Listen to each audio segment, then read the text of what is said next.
Hello guys, welcome to Scion What If. So in this video, we will see what if Goku was born with Ultra Instinct. If you enjoy these kinds of stories, don't forget to show us some love by hitting the like button and subscribing to the channel. Your support means the world to us. Now, let's start the story. Chapter 1, Silver-Eyed Child. The space pod tore through Earth's atmosphere, leaving a blazing trail across the night sky. Unlike standard Scion attack pods, this one gleamed with unusual silver markings that pulsed with energy. Inside, a baby with a monkey tail slept peacefully, unaware of the cosmic anomaly he represented. Gohan trudged up the mountain path, his walking stick clicking against stones. The old martial arts master paused when a shooting star caught his attention, except it wasn't arcing across the sky but plummeting straight down into the forest miles ahead. "Well now, that's something you don't see every day," he muttered, changing direction toward the impact site. The forest glowed with small fires where trees had been scorched by the pod's entry. Gohan approached cautiously, sensing an unusual energy that made the hairs on his arms stand up. The crater wasn't large, but at its center sat a metallic sphere, its door already open. A baby's cry pierced the night. Gohan peered inside and found an infant boy with wild black hair and a monkey tail, wailing at full volume. The moment the old man reached toward him, the baby's eyes flashed silver. In a movement too fast for even Gohan's trained eyes to follow, the child dodged his hand and somehow perched on the pod's edge, balanced perfectly despite being days old. "My goodness!" Gohan exclaimed, stepping back. "You're a quick little fellow, aren't you?"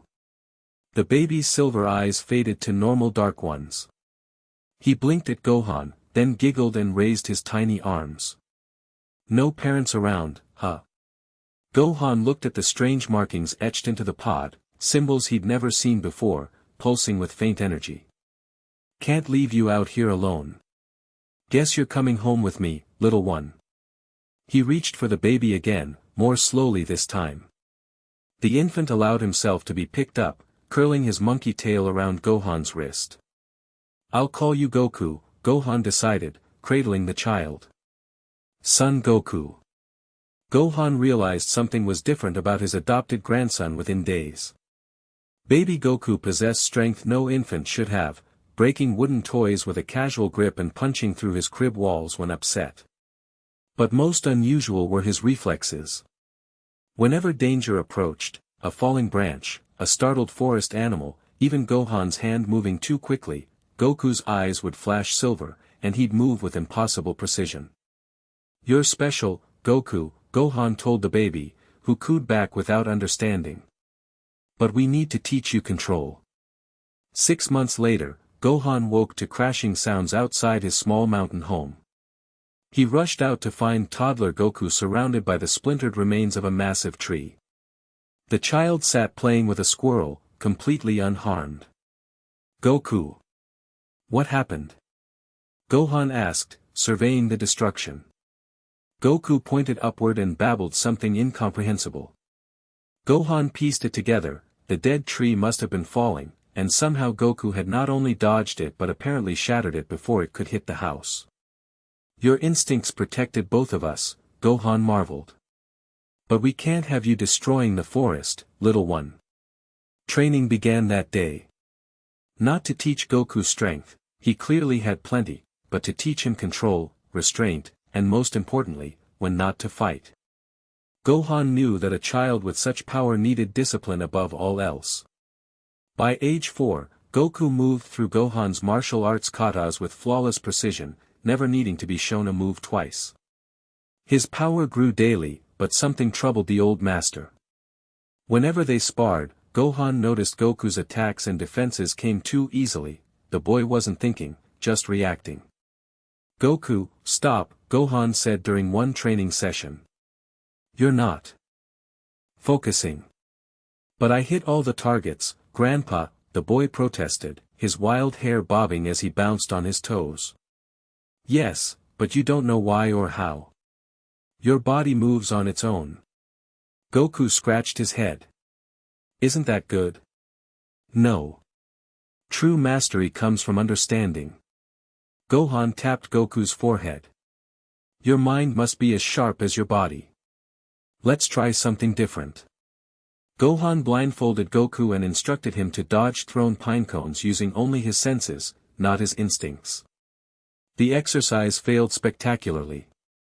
Without his strange silver-eyed reflex, Goku got pelted repeatedly. Why can't I just use my normal way? Goku whined, rubbing a welt on his cheek. Because someday you'll face something your instincts can't handle alone, Gohan explained. You need to understand your power, not just use it. Goku's training evolved to include meditation, something the hyperactive child found nearly impossible. But Gohan persisted, sensing that Goku's mysterious ability needed balance, the perfect instinct paired with conscious control. On Goku's 6th birthday, 3 strangers appeared at their mountain home. Gohan sensed their approach long before they arrived, their energy signatures unlike anything he'd felt on Earth. Goku, go inside, Gohan commanded, his tone leaving no room for argument. For once, the boy obeyed without question, peering through the window as 3 figures emerged from the forest. They wore strange armor with shoulder pads and carried devices on their faces that covered one eye. We've tracked the energy anomaly to this location, the tallest one said, his device beeping as he scanned the area. The readings are strongest here. Gohan stood his ground. I don't know what you're talking about. I'm just an old man living alone in the mountains. The shortest of the 3 laughed. Our scouters don't lie. There's divine energy here, the kind that shouldn't exist on this backwater planet. Divine energy? Gohan repeated, buying time as he assessed their power levels. They were strong, far stronger than any human he'd encountered. Don't play dumb, the 3rd visitor snarled. We're looking for a Scion pod that crashed here years ago. Our records indicate it was carrying a special subject. Inside the house, Goku felt something stir within him. The strangers' voices triggered fragments of memories he didn't know he had, of a red planet, of warriors with tales like his, of experiments and pain. His heart raced, and the familiar silver glow began to cloud his vision. There's no one here but me, Gohan insisted. I suggest you leave. The tallest stranger pressed a button on his device. The reading just spiked. It's coming from, the front door of the house exploded outward as Goku burst through it, his eyes blazing silver and his small body surrounded by a pulsing aura. He moved faster than even the strangers could track, appearing directly in front of the tall one.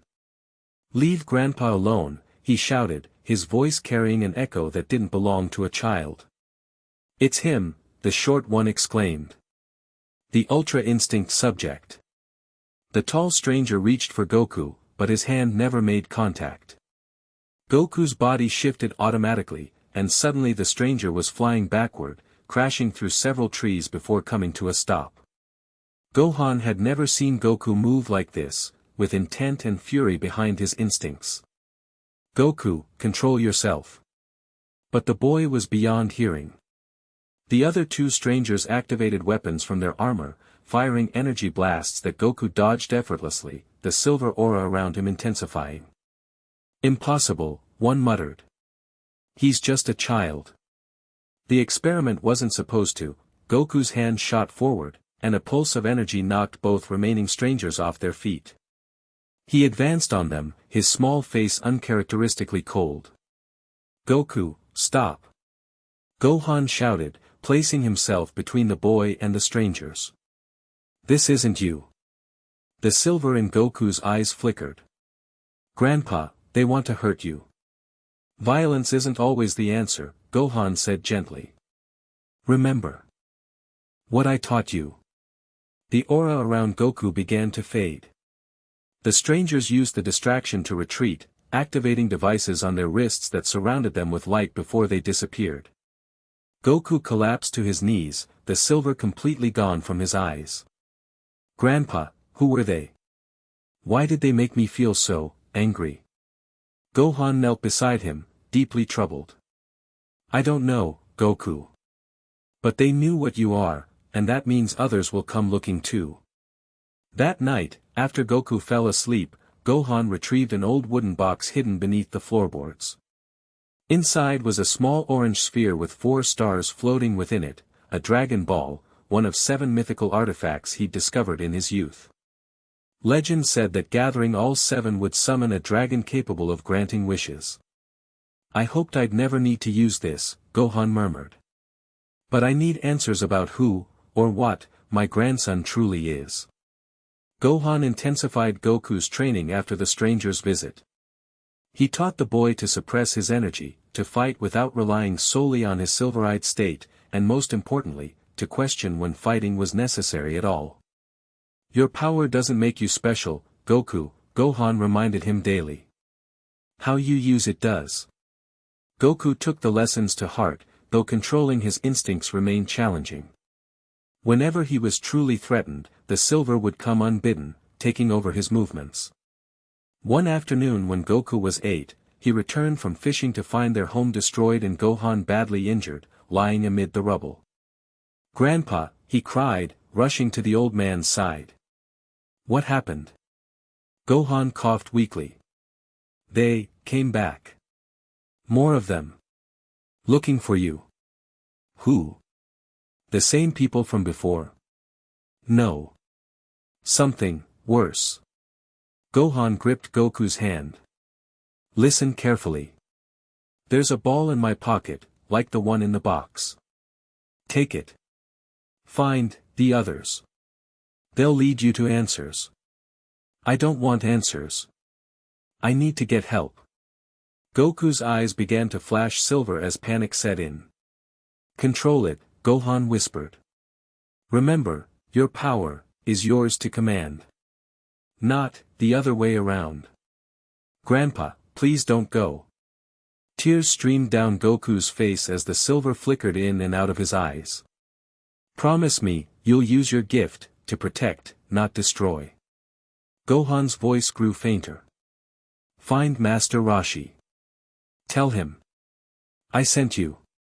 "I promise, Grandpa," Goku sobbed as Gohan's eyes closed for the final time. The silver faded from Goku's eyes, replaced by grief and determination. He took the Dragon Ball from Gohan's pocket and placed it beside the 4-star ball from the hidden box. 2 gleaming orange spheres, the only connection to his past, and possibly his future. Goku buried his grandfather on the mountainside, marking the grave with Gohan's walking stick. For the first time in his young life, he was truly alone. Goku spent the next year in isolation, living off the land and training relentlessly. He avoided human settlements, remembering Gohan's warnings about those who might come looking for him. The Dragon Balls remained hidden in Grandpa's box, which Goku carried everywhere but never opened. He wasn't ready for whatever answers they might lead to. His solitude ended abruptly one spring morning. Goku had just caught an enormous fish when he heard the rumble of an engine, something he rarely encountered in his remote mountain home. His instincts kicked in immediately, eyes flashing silver as he leapt into the trees, suppressing his energy signature as Gohan had taught him. A strange vehicle appeared, smaller than a car but larger than a motorcycle. Riding it was a blue-haired girl who looked only a few years older than him. She stopped at the edge of the clearing and pulled out a strange device that beeped and flashed. "The signal's strongest here," she muttered to herself. "One of them has to be close by." Goku watched silently as she searched the area, his curiosity temporarily overriding his caution.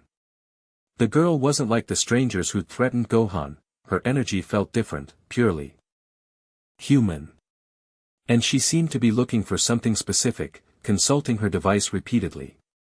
When she wandered dangerously close to his hidden fishing spot, where Grandpa's box containing the Dragon Balls was stashed, Goku's protective instincts took over. He dropped from the trees, landing silently behind her. "What are you looking for?" he demanded. The girl screamed, whirling around and nearly dropping her device. "Where did you come from? You nearly gave me a heart attack." Goku noticed her eyes fixed on something above his head. Following her gaze, he realized his silver aura had manifested without him noticing, casting an ethereal glow in the morning sunlight. "Whoa," the girl breathed, her initial fear replaced by fascination. What are you? Goku forced the silver aura down, a technique he'd been practicing. I'm Goku. This is my mountain. Why are you here? The girl stared at him for a long moment before extending her hand. I'm Bulma. Bulma brief. And I'm looking for something called a Dragon Ball. My radar says there should be 2 of them nearby. Dragon Balls.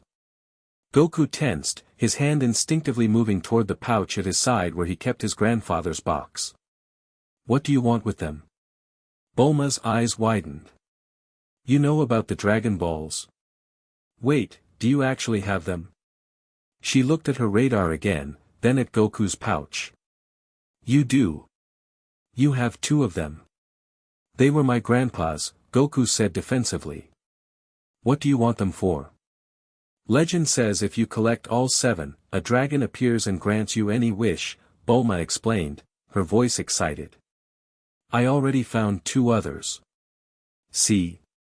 She pulled out a small bag and revealed 2 orange spheres, nearly identical to Goku's but with different numbers of stars inside. Goku stared at the balls, remembering Grandpa Gohan's final words, find the others.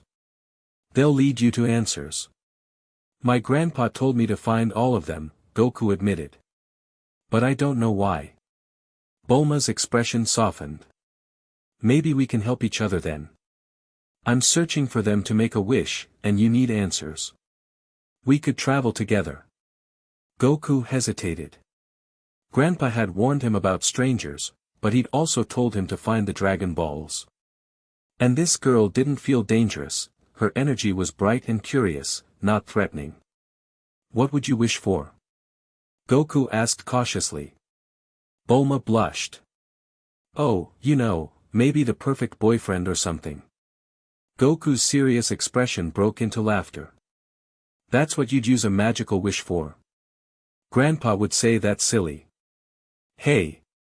It's not silly. Bulma protested, but she was smiling too. What would you wish for then? The laughter died on Goku's lips. I don't know. Maybe to understand why I'm different. Why people keep coming after me. Bulma's curiosity visibly piqued. Different how? You mean that silver glowy thing you were doing? Goku nodded slowly. And other stuff. I'm stronger than normal people. Faster. And sometimes. He trailed off, unsure how much to reveal. Sometimes what? Bulma pressed. Sometimes I move without thinking. Like my body knows what to do before my brain does. Goku demonstrated by picking up a stone and flicking it toward a distant tree. The stone ricocheted off multiple trunks before landing perfectly in Bulma's empty capsule case. I don't plan it. It just happens. That's incredible. Bulma exclaimed. I've never seen anything like it. You know, my father's a scientist. The most brilliant mind on the planet. He might be able to help figure out why you can do these things. Goku considered this. Science wasn't something Grandpa had taught him about, but maybe it could provide the answers he sought. Okay, he decided. I'll go with you to find the Dragon Balls. But they stay with me until we find them all. Deal. Bulma grinned and extended her hand again. Deal. Adventure buddies. This time, Goku shook it. For the first time since Grandpa died, he didn't feel so alone. Traveling with Bulma opened Goku's eyes to a world beyond his mountain home. Her vehicle, a motorcycle that folded into a tiny capsule, fascinated him, as did her other technological gadgets. She, in turn, was constantly amazed by his abilities. So you've never been to a city? Bulma asked as they cruised along a dirt road, Goku perched behind her on the bike. Nope. Grandpa said it was safer to stay away from lots of people. Because of your powers? When Goku nodded, Bulma continued, but they're amazing. Why hide them? Goku's expression darkened. Bad people want them. They hurt Grandpa looking for me. Bulma fell silent, processing this. I'm sorry about your grandfather. He sounds like he really cared about you. He was the best, Goku agreed quietly. He taught me everything. Well, except science stuff like you know. Their conversation paused as Bulma's dragon radar beeped loudly. We're getting close to another one. It's somewhere in that village ahead. The village was small but bustling with activity, until they arrived. The moment Goku and Bulma drove into the central square, people scattered into buildings, slamming doors and shuttering windows. What's their problem? Bulma wondered aloud. Something's wrong, Goku murmured, his senses heightened. There's a bad energy here. A young woman cautiously approached them from a side alley. You need to leave, she whispered urgently. It's not safe. Oolong will take you too. Oolong. Bulma repeated. Who's that? A monster who kidnaps our daughters, the woman explained, constantly glancing around fearfully. He can change his shape.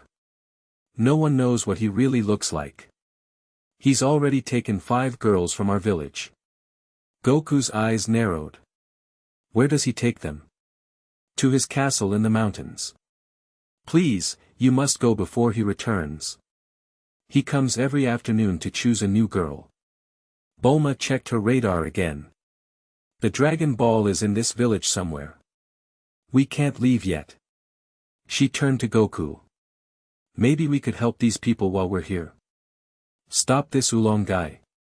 Goku nodded firmly. Grandpa always said to help people who can't help themselves. They didn't have to wait long. Just after midday, a terrifying roar echoed through the village, and a massive creature appeared at the far end of the street, a demon-like being with horns and fangs, standing nearly 15 feet tall. I've come for another bride, the creature bellowed.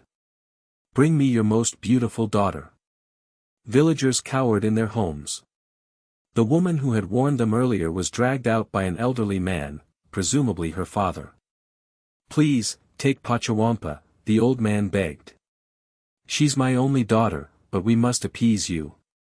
Dad, no, the woman cried. Goku stepped forward, placing himself between Oolong and the villagers. You're not taking anyone. The monster laughed. A child dares stand against me? I'll crush you. Oolong swung a massive fist toward Goku. To everyone watching, what happened next was impossible to follow. One moment Goku stood directly in the path of the blow, the next he was perched on Oolong's extended arm, his eyes gleaming silver. You're not very good at fighting, Goku observed casually. Your stance is all wrong. Oolong stumbled backward. What the? How did you move so fast? Goku didn't answer. He simply tapped Oolong's arm with one finger, a touch that sent the monster flying backward into a wall. The impact created a crater in the stone. Give up, Goku suggested. And return the girls you took. Oolong roared in rage and charged again. This time, Goku didn't even seem to move, yet somehow Oolong missed completely, his momentum carrying him face first into the ground. Last chance, Goku said, the silver in his eyes intensifying. Something unexpected happened then. Oolong's form began to shimmer and shrink until, in place of the monster, stood a small pig-like creature wearing clothes. Please don't hurt me, the pig squealed. It was just a trick. I'm not really a monster. Bulma burst out laughing. You're Oolong. You're just a little shapeshifter. Where are the girls you kidnapped? Goku demanded, the silver fading from his eyes now that the threat had diminished. They're at my house, Oolong admitted miserably. I didn't hurt them. I just wanted some company. And help with housework. I get lonely. Under Goku's unwavering stare, Oolong agreed to lead them to his home and release all the captured girls. As they followed the shapeshifter out of the village, Bulma noticed the dragon radar pointing directly at Oolong. Hey! Do you have something that looks like this? She showed him her dragon balls. Oolong's eyes widened. Yeah, I found a weird orange ball in the river a few months ago. Been using it as a paperweight. You can have it if you want, just don't let the kid hit me again. By sunset, they had liberated the kidnapped girls, who turned out to be living in surprising luxury, acquired the 5-star Dragon Ball, and gained an unlikely new traveling companion when Oolong begged to join their journey. I can be useful, he insisted. I can transform into anything for up to 5 minutes. And I'm a great cook. He might come in handy, Bulma suggested to Goku. Plus, we can make sure he stays out of trouble. Goku shrugged. Fine by me. But no more kidnapping people, got it? Oolong nodded vigorously. Got it. So, what was that silver thing with your eyes? Some kind of magic? I don't know what it is, Goku replied honestly. That's what I'm trying to find out. Later, as they made camp under the stars, Bulma took readings of Goku's energy with one of her father's inventions, a small device that measured different energy frequencies. This is bizarre, she muttered, examining the results. Your baseline energy isn't like anything in my father's database. It's almost like, well, this is crazy, but it reads more like the energy from celestial bodies than from a living organism. What's that mean? Goku asked, roasting a fish over their campfire. I'm not sure, Bulma admitted. But when your eyes go silver, the readings go completely off the charts. It's like you're channeling something, bigger than yourself. Goku stared into the fire, remembering Grandpa Gohan's lessons about control and understanding. Grandpa always said I needed to master it, not let it master me. Smart man, your grandfather, Bulma said softly. Whatever this power is, it's incredible. But I can see why people might want it for themselves. Goku nodded solemnly. That's why I need answers. So I can protect myself, and anyone who's with me. Bulma reached over and squeezed his hand. Well, you've got me now. And I'm pretty smart, if I do say so myself. Between your mysterious superpowers and my brilliant brain, we'll figure it out. Goku smiled, feeling that strange warmth of connection he'd only ever felt with Grandpa before. Thanks, Bulma. Their journey continued eastward, following the Dragon Radar's guidance toward the next ball. Along the way, Goku practiced controlling his abilities, trying to access the silver-eyed state deliberately rather than only in response to danger. It's like trying to grab smoke, he explained to Bulma after another failed attempt left him frustrated. I can feel it there, but when I reach for it, it slips away. Maybe you're thinking too much, Bulma suggested. From what you've described, it seems to work best when you're not thinking at all. That's the problem, Goku sighed. Grandpa said I need to understand it, not just use it. But how do I understand something that happens when I'm not thinking? Their philosophical discussion was interrupted when the Dragon Radar led them to a vast desert. At its edge stood an enormous castle, looming ominously against the harsh landscape. The next Dragon Ball is in there? Oolong asked nervously. I don't like the looks of that place. The radar doesn't lie, Bulma replied. Let's check it out. As they approached, Goku's instincts buzzed with warning. Something's not right. The energy around this place feels twisted. The castle gate stood open, but no guards were visible. Inside, the courtyard was eerily silent, no people, no animals, not even insects. Hello. Bulma called out, her voice echoing. Anyone home? No answer came, but the radar beeped more insistently. The Dragon Ball is definitely here, she confirmed.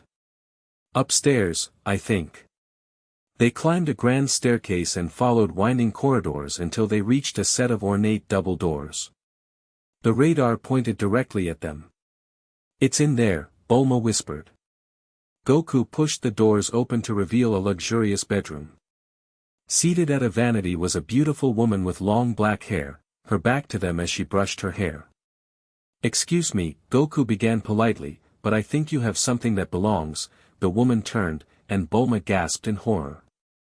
Though beautiful from behind, her face was that of a corpse, hollow-eyed and gray-skinned. Visitors, the woman said, her voice raspy yet somehow melodic. How delightful. Lord Pilaf will be pleased. Who's Lord Pilaf? Bulma asked, backing toward the door. The woman rose from her seat, moving with unnatural fluidity. My master. The one who will soon rule this world with the power of the Dragon Balls. Her dead eyes fixed on the pouch at Goku's side. Ah, you've brought more of them to us. How convenient. Goku stepped protectively in front of Bulma. We're not giving you anything. Who are you? I am my loyal servant to the great Lord Pilaf.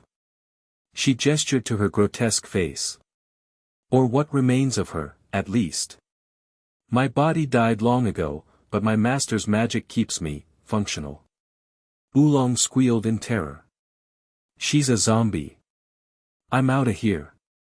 He transformed into a bat and tried to fly away, but an invisible barrier at the doorway repelled him.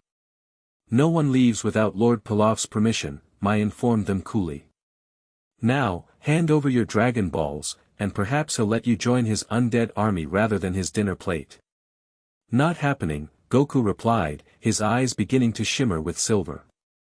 Where's the Dragon Ball you have? Mai laughed, a hollow, chilling sound. With my master, of course. Along with the others he's collected. Others? Bulma exclaimed. How many does he have? Enough that yours will complete his collection. Mai lunged forward with inhuman speed, her fingers extending into claw-like appendages. Goku's instincts took over. The silver flooded his eyes, and he moved to intercept Mai. But something unexpected happened. The moment his silver aura touched her, Mai screamed in agony. Her undead flesh seemed to recoil from the contact, smoking where Goku's energy touched it. Light, she shrieked. The divine light burns. Goku pressed his advantage, allowing his aura to expand. Mai retreated, her undead body deteriorating wherever the silver energy reached her. What are you? She hissed, genuine fear in her hollow eyes. I told you, Goku replied calmly, I'm Goku. And I want that Dragon Ball. A new voice entered the conversation, high-pitched and furious. What's happening here? Mai, explain yourself. A small blue-skinned creature appeared in a side doorway, dressed in regal attire despite his diminutive stature.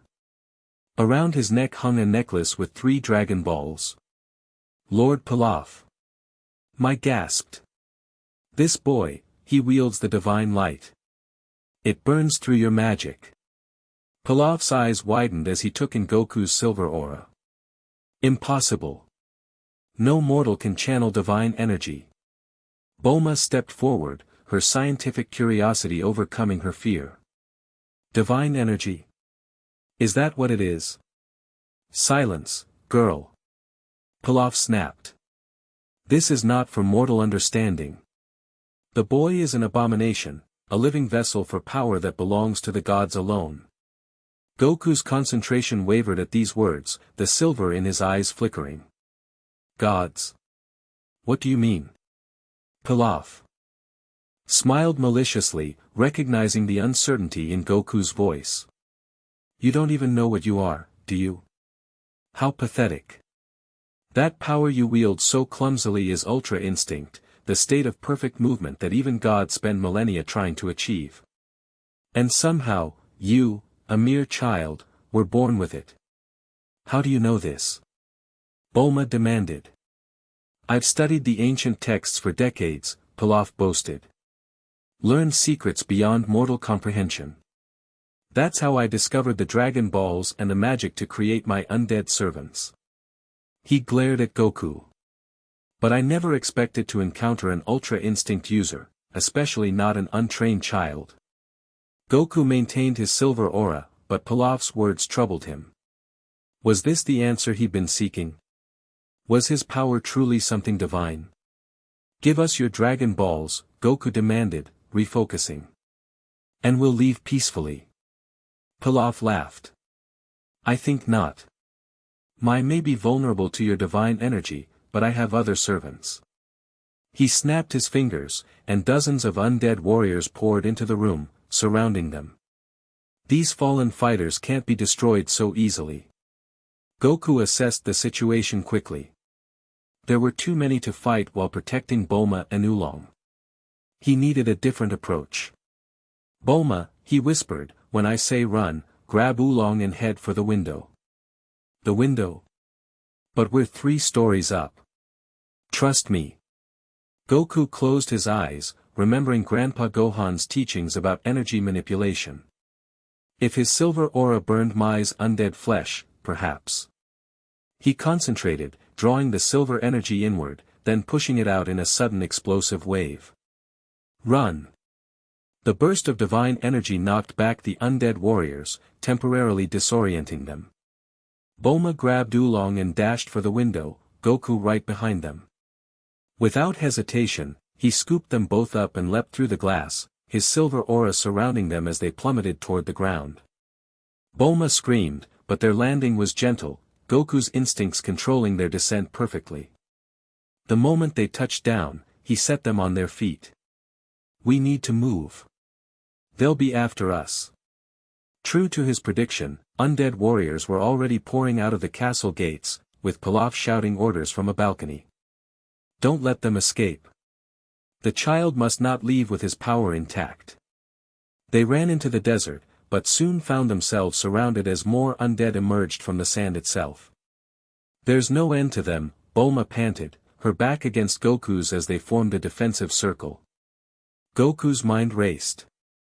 The silver energy worked against these creatures, but there were too many to fight conventionally. Then he remembered something Grandpa had once told him during training: sometimes victory doesn't mean defeating every enemy.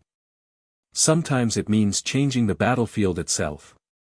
Bulma, Goku said suddenly, can your dragon radar tell if Pilaf's balls are the real ones or fakes? Bulma checked the device.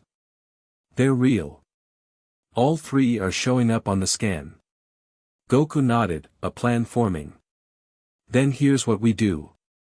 As the undead closed in, Goku's silver aura flared brighter than ever before. He planted his feet firmly in the sand and began to spin, creating a whirlwind of divine energy that expanded outward.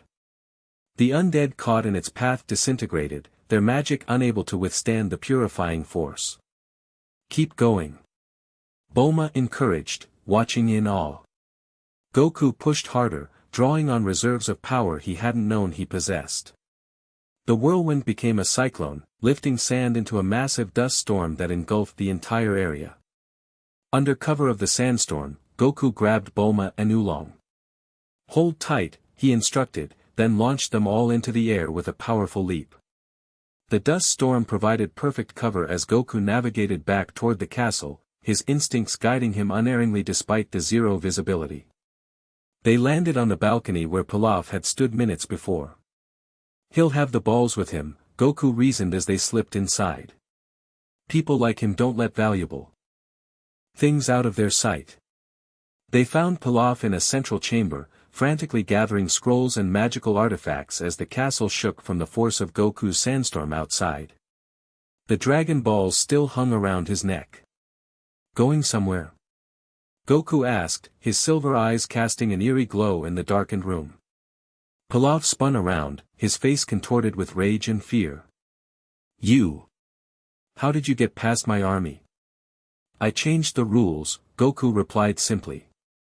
Now hand over those dragon balls. Never. Do you have any idea what these can do together? What I could wish for? Pilaf clutched the balls possessively. I could wish for immortality. For power to rival the gods themselves. Or, Bulma interjected, you could give them to us and walk away alive. Pilaf sneered. Empty threats. The boy won't kill me, I can see the softness in him, divine power or not. Goku stepped forward. You're right. I won't kill you. But I don't need to. He raised his hand, and the silver aura extended from his fingers like a blade. I just need those dragon balls. With a precise swipe that his body executed before his mind could even process the movement, Goku cut the cord holding the dragon balls. They fell to the floor, rolling in different directions. Bulma quickly gathered them while Pilaf stood frozen in shock. "This isn't over," the blue imp snarled. "You have no idea what forces you're dealing with, boy. That power inside you will draw others, far worse than me. They'll come for you, hunt you down like the anomaly you are." Goku met Pilaf's gaze steadily. "Let them come. I'll be ready." Outside, the sandstorm began to dissipate as Goku's energy returned to normal levels. The undead army had been reduced to piles of sand and bone, the magic animating them disrupted by the divine energy. "We should go before he summons more creeps," Oolong suggested, nervously eyeing the remains. They made their way back to Bulma's motorcycle and sped away from the castle, 6 Dragon Balls now in their possession. "Just one more to go," Bulma noted cheerfully. "The radar shows it's near the ocean, about 2 days' travel from here." Goku nodded, but his mind was elsewhere, processing what Pilaf had revealed. Ultra Instinct. Divine Power. Gods. The pieces were starting to fall into place, yet the complete picture remained frustratingly unclear. "Hey," Bulma nudged him gently. "You okay? You've been quiet." "Just thinking about what Pilaf said," Goku admitted. "About my power being something called Ultra Instinct." "You believe him?" Goku considered this. Some of it felt true. When he mentioned Ultra Instinct, something inside me recognized it. Like I'd heard the name before, maybe in a dream.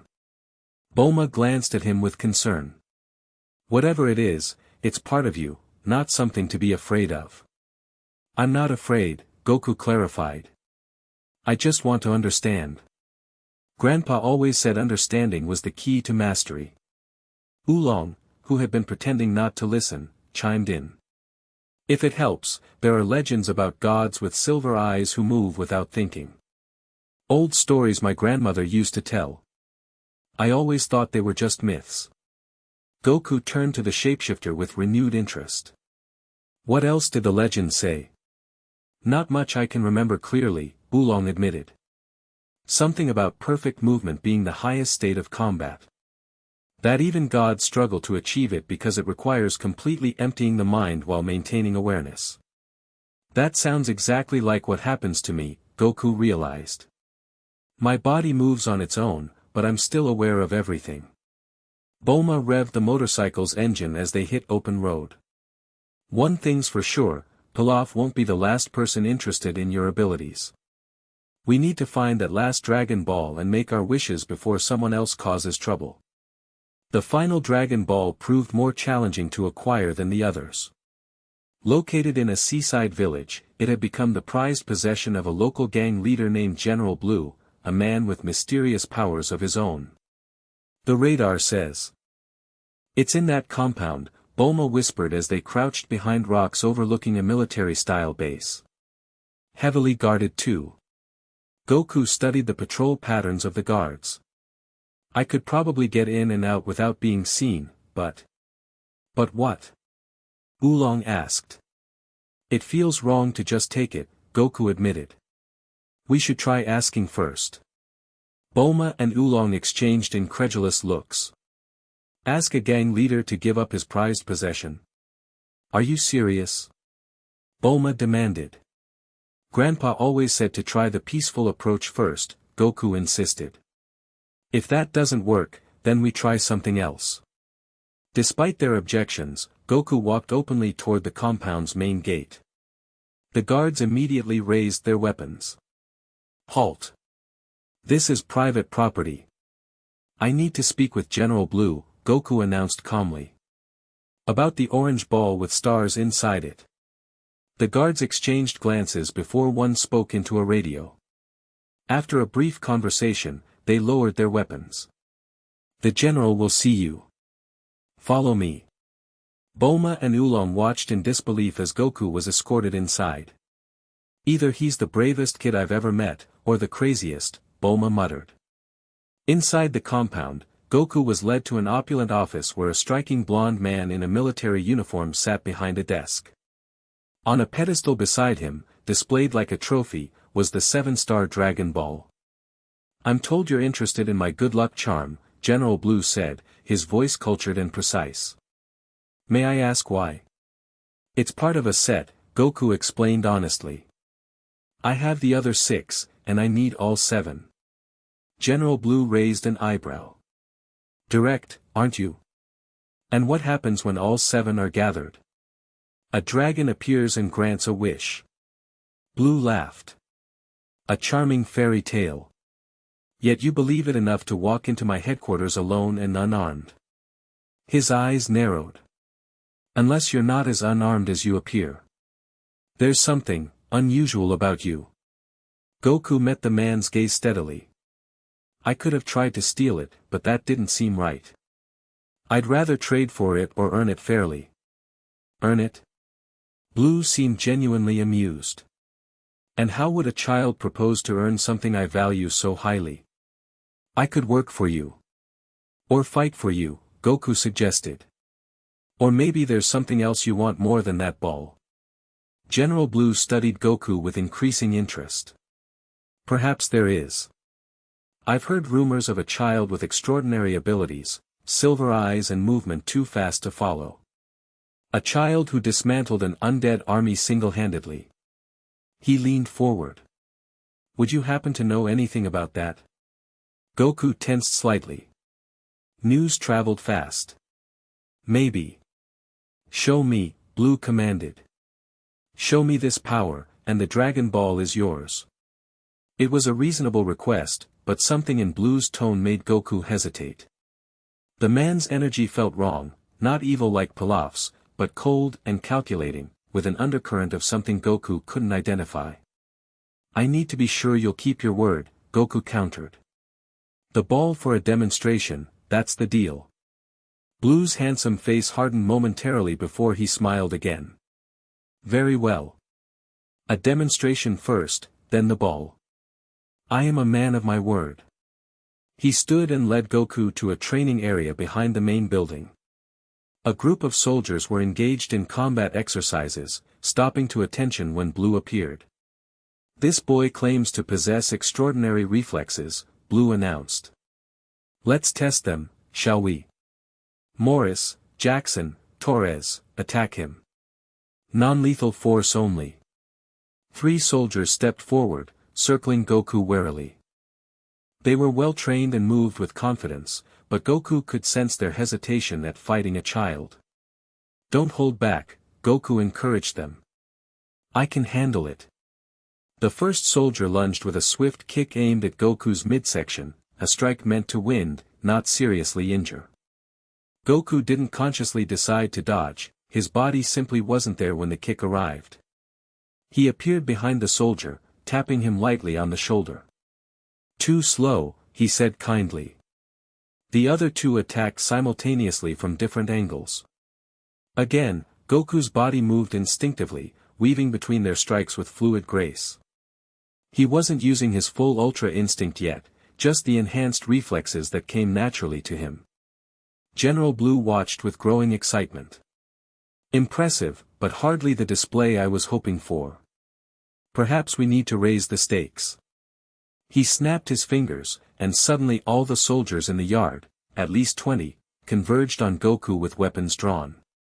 This was no longer a demonstration but an ambush.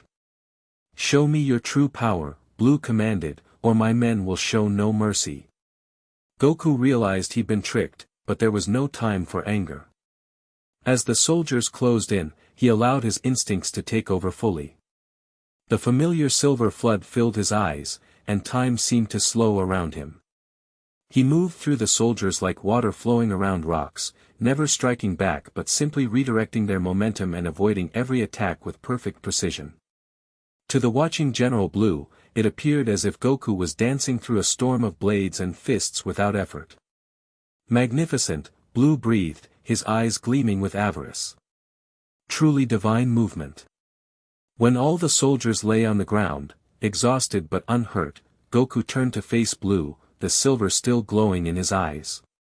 "I've shown you what you wanted. Now give me the Dragon Ball." Blue clapped slowly. "A deal is a deal." But before I hand it over, I must ask, who taught you to move like that? No one, Goku answered truthfully. I was born with it. Born with Ultra Instinct, Blue mused. The rumors were true then. The experiment succeeded. Goku stiffened. What experiment? What are you talking about? Blue's smile turned predatory. Oh, you don't know. How delicious. You're a prototype, boy, the result of Scion genetics infused with divine essence. A project decades in the making. Scion. What's a Scion? Despite his confusion, Goku maintained his defensive stance, the silver in his eyes intensifying. Your species, child. Warriors from another world. Powerful, but nothing compared to what you've become. Blue began to circle Goku like a shark. When they sent you to Earth as an infant, no one expected the experiment to work so perfectly. You were supposed to die, your body consumed by divine energy it couldn't contain. Yet here you stand, Ultra Instinct made flesh.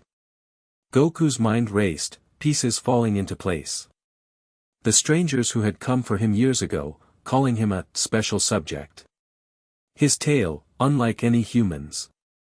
The silver eyes that had been with him since birth. Who are you really? Goku demanded. How do you know all this? Blue laughed. I have friends in high places, very high places. Friends who would pay handsomely to study you. His eyes hardened. Now, be a good specimen and come quietly. I don't think so. Goku's voice was calm despite the turmoil inside him. The Dragon Ball. Now. Or what? Blue challenged. You won't hurt me. I saw how you handled my men, redirecting rather than harming. Your grandfather taught you restraint, didn't he? Made you soft. Without warning, Blue's eyes glowed blue, and Goku found himself frozen in place, unable to move a muscle despite his Ultra Instinct state. Psychic paralysis, Blue explained smugly. A little gift I was born with. Even divine reflexes are useless if your body won't respond to them. Goku struggled against the invisible force holding him, but his limbs remained locked in place. Only his eyes could move, the silver light flickering as he fought for control. Don't bother, Blue advised. No one breaks my paralysis. Now, my associates will be here soon to collect you. I suggest you. A loud crash interrupted him as one wall of the compound exploded inward. Through the dust and debris stepped a large green figure, humanoid but clearly not human, with antennae and pink patches on his arms. Piccolo. Blue gasped, his concentration slipping enough for Goku to feel the paralysis weaken. What are you doing here? Our arrangement was, silence, human, the green being commanded. My father sent me for the boy. Your services are no longer required. Goku felt the paralysis break completely as Blue's attention shifted to the newcomer. He dropped into a fighting stance, unsure which of the two posed the greater threat. Piccolo turned his attention to Goku, eyes narrowing at the silver glow. So it's true.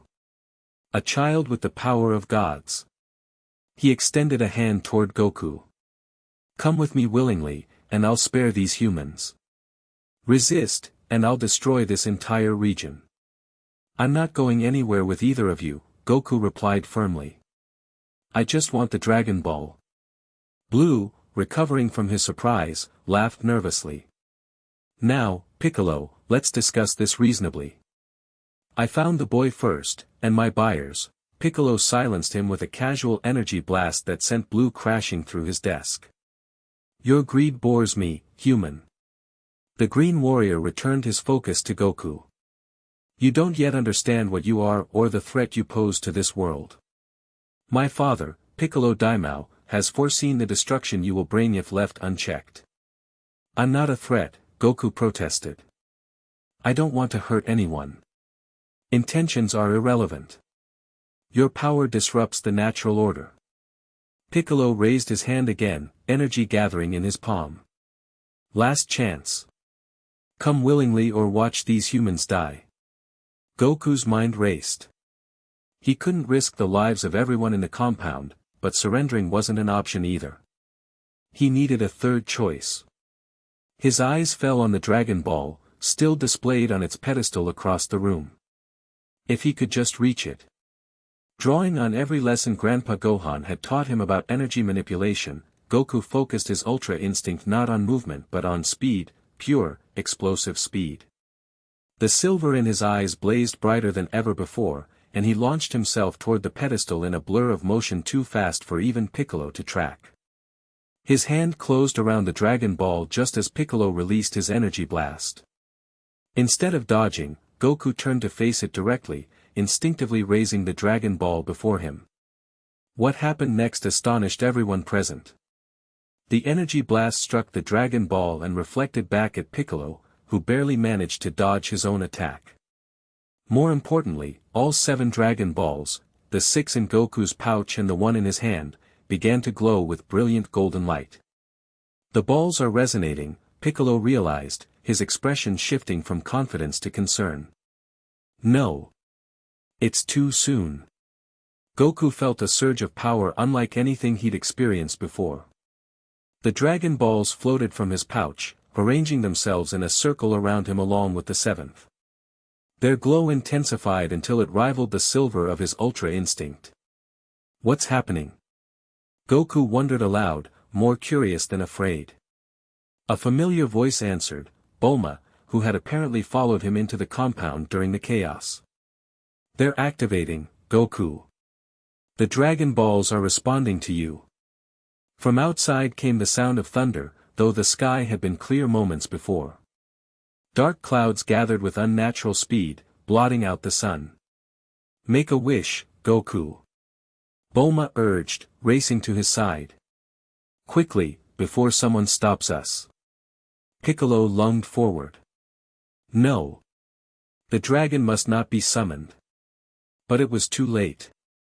The Dragon Balls pulsed one final time, and from them erupted a beam of golden light that shot into the sky, taking the form of an enormous serpentine dragon with glowing red eyes. I am Shenron, the dragon's voice boomed across the heavens. I shall grant you any one wish within my power. Time seemed to stand still as Goku gazed up at the mystical creature. This was the moment he'd been seeking since Grandpa Gohan's death, the chance to find answers. Dragon, Goku called out, his voice steady despite the awe he felt, I wish to understand the power I was born with, the power called Ultra Instinct. Show me its origin and purpose. Shenron's eyes glowed brighter. Your wish is complex, young one. The knowledge you seek spans dimensions and eons. Are you prepared to receive it? Goku nodded firmly. I am. Then your wish is granted. The dragon's form began to dissolve into pure light that flowed down toward Goku. As it touched him, his silver aura expanded to meet it, creating a vortex of silver and gold energy that surrounded him completely. Within the vortex, Goku saw visions, flashes of knowledge and memory that weren't his own. He saw a red planet where warriors with tails like his trained in gravity many times Earth's normal pull. He saw scientists combining Saiyan DNA with something ethereal and divine. He saw his infant self, eyes already flashing silver, placed in a special pod marked with unusual symbols. He saw gods with blue and purple skin, moving with the same fluid grace he possessed naturally.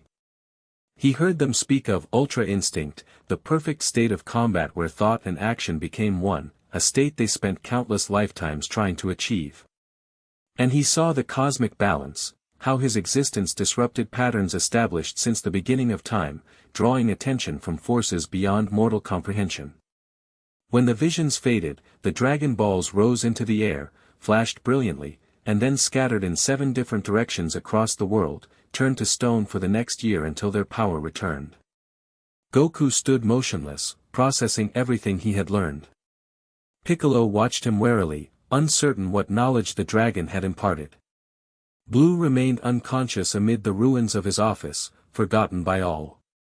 Goku? Bulma approached cautiously. Are you okay? What did you see? Goku turned to her, his eyes normal once more but filled with a new understanding. I know what I am now, Bulma. I'm a scion, a warrior race from another world. But I'm also something more. I was part of an experiment to create the perfect warrior by infusing scion DNA with divine essence. Divine essence? You mean like, God DNA? Not exactly. More like, the energy gods use when they achieve Ultra Instinct. They tried to create it artificially, but it never worked before. The subjects always died when the divine energy overwhelmed their bodies. Goku looked down at his hands. Somehow, I was different.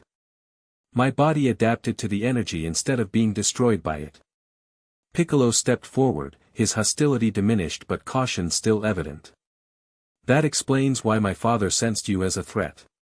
A mortal with divine power upsets the cosmic balance. I don't want to upset anything, Goku said earnestly. I just want to understand my power and use it responsibly. That's what Grandpa was trying to teach me all along. Piccolo considered this. Perhaps my father was hasty in his judgment.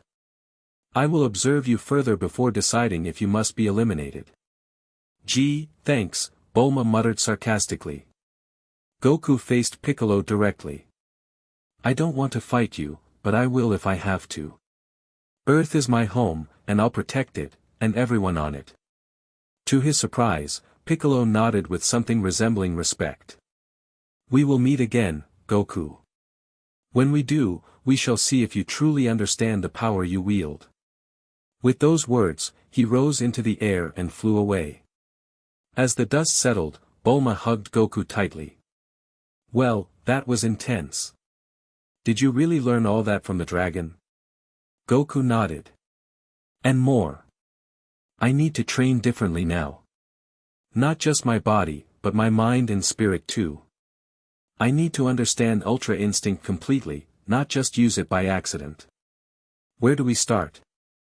Bulma asked. The dragon showed me someone who can help, Goku replied. A martial arts master named Rashi, the same person Grandpa mentioned before he died. He won't understand Ultra Instinct itself, but he can teach me discipline and control. They made their way out of the compound, leaving the still unconscious Blue to his fate.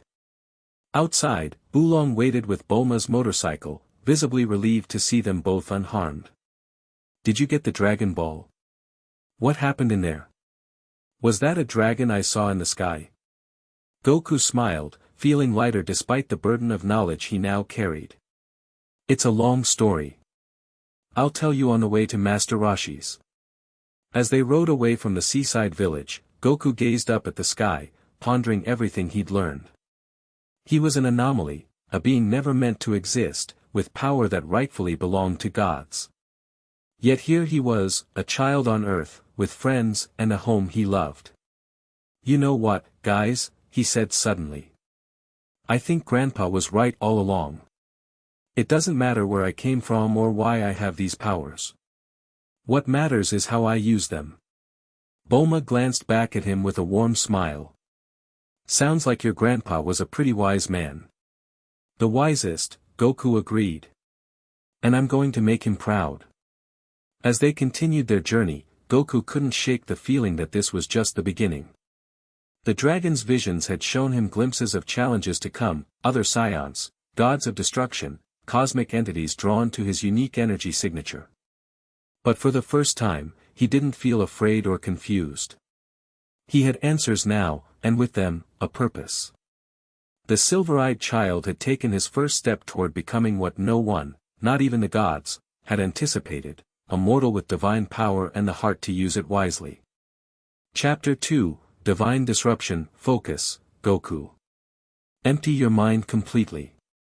Master Rashi's raspy voice barely registered as Goku sat cross-legged on a flat rock, ocean waves crashing around him. 6 months had passed since he'd learned the truth about his origins, and every day since had been dedicated to training, not just his body, but his mind.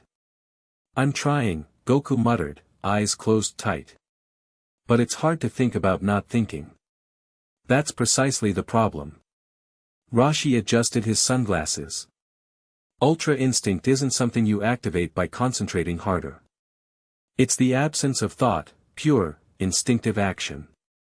Goku sighed and opened his eyes. The silver glow that came so easily in battle remained frustratingly elusive during training. But the tournament's next week. What if I can't control it by then? Rashi stroked his beard thoughtfully. Perhaps that's for the best. The World Martial Arts Tournament isn't ready for divine power, my boy. But I need to test myself against real fighters. Goku protested, hopping to his feet in a single fluid motion. How else will I learn control? From the shoreline, Krillin, a short, bald boy who'd become Rashi's second student and Goku's training partner, called out, "You could try not knocking me unconscious every sparring session. That might help." Goku rubbed the back of his head sheepishly. "Sorry about that, Krillin. Sometimes my body just moves." Bulma looked up from her research notes spread across the sand. 6 months on Rashi's tiny island had nearly driven her stir-crazy, but her fascination with Goku's abilities kept her around, that and the increasingly complex equipment her father shipped from Capsule Corporation to study Goku's unique energy. "Your latest readings show you're getting closer to conscious control," she said, pushing blue hair from her eyes. "Your baseline energy is becoming more harmonized, I guess. Like your normal state is inching closer to your ultra instinct state. See? Progress." Goku beamed. "So I should definitely enter the tournament." Rashi sighed dramatically. "Fine. Enter if you must. But promise to hold back. The world isn't ready to know about Ultra Instinct or Science or any of it." "I promise." Goku agreed quickly. "I'll fight normally, well, normal for me." Krillin snorted. "Your normal would still destroy most fighters. Which is why you're entering too," Rashi informed him. "Someone needs to keep an eye on this troublemaker." "Me?" Krillin squeaked. "Against fighters from around the world. I've only been training 6 months. And you've improved tremendously," Rashi assured him. "Besides, the experience will be valuable." Bulma closed her laptop with a snap. "I'm coming too. The tournament always attracts interesting people, scientists, fighters, dignitaries. Maybe I'll find someone who knows more about these ancient texts I've been translating." She held up a weathered scroll, one of dozens she'd collected since learning about Goku's origins. Her research had taken her deep into forgotten mythologies and obscure cosmic legends. "Find anything new in those?" Goku asked, peering at the cryptic symbols. "Maybe." Bulma unrolled the parchment carefully. "There's repeated mention of the silver-eyed one who walks with gods in multiple ancient cultures. Some texts describe this figure as a destroyer, others as a protector. But they all agree on one thing: the arrival of the silver-eyed one marks a turning point in cosmic history." Goku flopped down beside her. "That sounds way too serious for a kid like me." "That kid casually moves faster than sound and channels divine energy," Bulma reminded him. "I'd say cosmic turning point fits pretty well." Krillin joined them, still rubbing a bruise from their morning sparring session. "So what's the plan for the tournament? Besides me getting pummeled by professionals, I mean." "Simple," Rashi interjected, shuffling over with his walking stick. "You both compete fairly, without revealing Goku's special abilities. We observe other fighters for potential threats or allies. And," he fixed Goku with a stern look, "absolutely no silver eyes, young man. Not unless lives are in danger." Goku nodded earnestly. "Got it. No ultra instinct. Just regular old superhuman strength and speed. Why do I feel like this is going to be a disaster?" Krillin muttered. The World Martial Arts Tournament arena buzzed with excitement. Fighters from across the globe gathered for the prestigious event, from muscle-bound champions to wiry martial arts masters. Among them, a short boy with wild hair and a tail attracted little attention, exactly as planned. Preliminary matches start in 10 minutes, Bulma reminded them, checking her watch. You guys registered? Goku nodded enthusiastically. Yep. They put me in Block B, Krillin's in Block D. Remember, Rashi whispered, restraint. Both of you. As they navigated through the crowd toward the preliminary halls, Goku suddenly froze, his senses tingling with warning. Someone's watching us. What? Who? Krillin glanced around nervously. Not sure. Goku scanned the crowd, his eyes settling on 3 men standing apart from the others. They wore ordinary clothes, but something about their posture and energy felt familiar. Those guys. They feel different. Bulma followed his gaze. They look normal enough to me. Trust me, they're not. Their energy feels like mine, but different. Goku narrowed his eyes. I think they might be Scions. Here. Why would? Krillin's question was cut short by the announcement for preliminary fighters to report to their blocks. No time to worry about it now, Rashi decided. Stick to the plan. We'll keep an eye on them. Goku nodded reluctantly and followed Krillin toward the preliminary halls, casting one last glance at the mysterious observers. The preliminaries passed in a blur of easy victories. Goku breezed through his opponents without revealing anything beyond exceptional skill for his age. Krillin, despite his nervousness, surprised himself by advancing through several rounds before facing a tall, three-eyed fighter named Tien Shinhan. Your technique is impressive for a novice, Tien commented as they squared off. But you're still just a child playing at martial arts. Krillin's face reddened. We'll see about that. Their match drew attention for its technical precision, with Krillin holding his own admirably before Tien's superior experience prevailed. As Krillin left the ring, head held high despite his elimination, Tien's companion, a small, pale-faced man named Kaiatsu, approached Goku. Your friend fights well, he observed in a high-pitched voice. But Master Tien senses something unusual about you. He wishes to face you in the main tournament. Goku grinned. Tell him I'm looking forward to it. By evening, the 8 finalists were announced: Goku, Tien, a mysterious woman named Launch, a massive fighter called King Chappa, a nimble warrior known as Nam, a flamboyant champion named Panput, and 2 fighters Goku instantly recognized as disguised versions of the men he'd spotted earlier. They're in the tournament, he whispered to Rashi during the finalist ceremony. Those Scion guys, they're calling themselves Shalat and Kaba. Rashi's expression darkened behind his sunglasses. This complicates things. They may be here to observe you, or challenge you. Either way, we can't back out now, Bulma pointed out. Just be careful, Goku. The tournament director announced the match pairings for the following day: Goku vs Nam Tien Shinhan vs Launch Shalat vs King Chappa Kaba vs Panput. As the ceremony concluded, Goku found himself face-to-face with the fighter called Shalat, a muscular man with spiky black hair and sharp features. So you're the Earth-raised Scion, Shalat remarked quietly, his voice carrying just enough for Goku to hear. Hard to believe our greatest experiment has been hiding on this backwater planet. Goku tensed. I'm not an experiment. I'm just here to compete fairly. Shalat's laugh held no humor. Fair?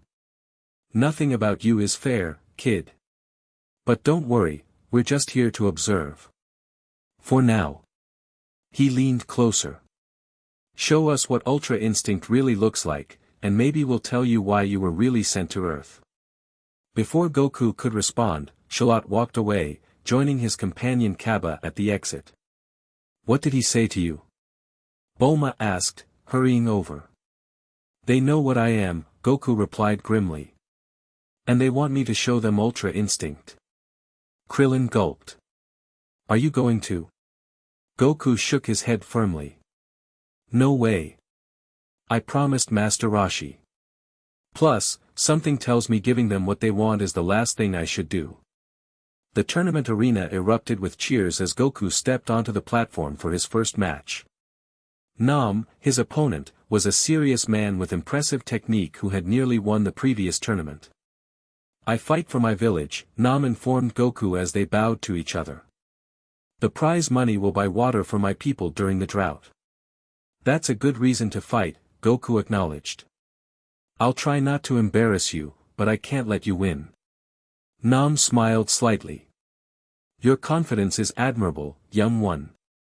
The gong sounded, and Nam launched forward with blinding speed, or what would have been blinding to most opponents. To Goku, the attack seemed almost leisurely. He sidestepped casually, allowing Nam's strike to pass harmlessly by. From the stands, the disguised Saiyans leaned forward with interest. Nam attacked again, this time with a complex combination of strikes that showcased his mastery of multiple fighting styles. Goku parried each blow effortlessly, his movements precise but deliberately restrained. "Impressive defense," Nam acknowledged, breathing heavily. "But you cannot win without attacking." Goku smiled. "I was just getting a feel for your style. You're really good. But..." He shifted his stance slightly. "I think it's time to finish this." What followed wasn't the divine perfection of Ultra Instinct, but it was still far beyond ordinary human capability. Goku moved with fluid grace, his attacks precise and measured. He caught Nam with a sweeping kick that unbalanced the veteran fighter, then followed with a palm strike to the chest that sent Nam sliding toward the edge of the ring. Nam teetered on the boundary, arms windmilling as he fought for balance. Just as he began to fall, Goku appeared beside him, catching his arm. "That was a great fight," Goku said sincerely, pulling Nam back from the edge. "But I think we both know who won." Nam stared at Goku in astonishment before nodding. "I concede the match." He bowed deeply. "Your skill is extraordinary, especially for one so young." The crowd roared their approval at the display of sportsmanship, but from their special seats, Charlotte and Kaba exchanged disappointed looks. "He's holding back," Kaba muttered. "Not even a flicker of silver." "Patience," Charlotte replied. "The tournament has just begun." As Goku left the arena, a tournament official approached with a message. "Sir, there's someone who wishes to speak with you." "A representative from the Red Ribbon Army." "Red Ribbon Army?" Goku repeated, confused. "Never heard of them." "They're a powerful paramilitary organization," Bulma explained, joining them. "My father's company has refused to work with them for years. They're bad news." The official looked uncomfortable. "Their representative is quite insistent." "A Commander Red?" "He says it concerns special abilities." Goku's expression hardened. "Tell him I'm not interested." "Very good, sir." The official bowed and hurried away. "How many people know about you?" Krillin wondered aloud. "First Saiyans, now this army." "News travels," Rashi said grimly. "Especially about power. We should be more careful." The tournament continued with Tien defeating Launch in a technically brilliant match, though observers noted the three-eyed fighter seemed troubled by something throughout the bout. Then came Charlotte's match against King Chappa, a bout that ended almost before it began. The disguised Saiyan moved with brutal efficiency, defeating the champion with a single devastating combination that left Chappa unconscious. "That's Saiyan fighting style," Goku observed quietly. "Aggressive, direct, overwhelming force." Kaba's match against Pamput followed a similar pattern, though the disguised Saiyan took slightly longer, seemingly toying with his outmatched opponent. As the semi-finals approached, Goku found himself cornered by Tien Shinhan in a quiet hallway beneath the arena. "You're not what you appear to be," Tien stated without preamble, his third eye fixed unnervingly on Goku. "I sense something, beyond normal ki within you." Goku maintained a neutral expression. "I'm just a martial artist looking for good fights." "No." Tien stepped closer. "My third eye sees energy patterns others cannot. Yours fluctuates between normal and something else. Something I've only seen in ancient scrolls." His voice lowered. The divine pattern. Goku tensed, ready to defend himself if necessary. What do you want? Knowledge. Tien's expression softened slightly. My master, the Crane Hermit, taught that divine energy is merely a myth. Yet here you stand, proof that it exists. He hesitated. I've dedicated my life to martial arts perfection. If there's a higher level. Understanding dawned on Goku. You're not trying to expose me. You want to learn. Tien nodded. I've never seen movement as pure as yours, even when you're restraining yourself. It's like you don't think before acting. That's exactly it, Goku admitted. It's called Ultra Instinct. But I didn't train for it, I was born with it. I'm still learning to control it myself. Before their conversation could continue, an announcement echoed through the hallways. Semi-finalists, please report to the arena. We'll continue this later, Tien promised. Assuming we both advance. The semi-final pairings were announced, Goku vs Kaba, Tien Shinhan vs Shalat. As Goku stepped onto the platform facing the disguised Saiyan, he felt a shift in the atmosphere. Kaba's casual demeanor had vanished, replaced by predatory focus. Let's skip the pretense, Kaba said quietly as they squared off. Show me the silver eyes, kid. That's why we're here. Just here for a good fight, Goku replied evenly. Nothing more. The gong sounded, and Kaba attacked with speed far beyond his previous match, catching Goku with a solid punch to the ribs that sent him skidding backward. That's more like it, Goku grinned, settling into his stance. You were holding back too. You have no idea. Kaba smirked before vanishing from sight, reappearing behind Goku with a roundhouse kick already in motion. Goku blocked it, barely, the impact reverberating through his forearms. This was no ordinary opponent. Kaba fought with the ingrained skill of someone who trained since birth in advanced combat techniques. The crowd gasped as the fighters exchanged blows at increasing speed, their movements becoming blurs to ordinary vision. Goku matched Kaba technique for technique, but found himself working harder than expected. Not bad for an earth-raised whelp, Kaba taunted between exchanges. But where's the power we came to see? Goku ignored the provocation, focusing on the fight. He landed a solid combination that pushed Kaba to the edge of the ring, but the disguised Saiyan recovered with inhuman agility, flipping back to safety. In the stands, Bulma noticed something concerning. He's scanning Goku, she whispered to Rashi, pointing to a device partially concealed behind Kaba's ear. That's not standard equipment, it's alien tech. A scouter, Rashi murmured. They're not just fighting, they're collecting data. Back in the ring, the intensity escalated. Kaba landed a punishing blow to Goku's midsection, followed by an elbow strike that drew blood from the boy's lip. That's it. Kaba sneered, loud enough for nearby spectators to hear. The great experiment, the divine anomaly, and you're just a talented child. Show me what you really are. Something flickered in Goku's eyes, not silver, but a dangerous determination. You want to see what I can do? Fine. What followed wasn't Ultra Instinct, but it was Goku finally fighting without artificial restraint. His speed doubled, his strikes becoming precise and devastating. Kaba found himself on the defensive, struggling to track his opponent's movements.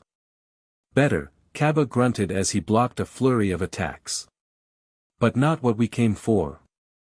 Growing desperate, Kaba glanced toward Shalat in the waiting area, who gave an imperceptible nod.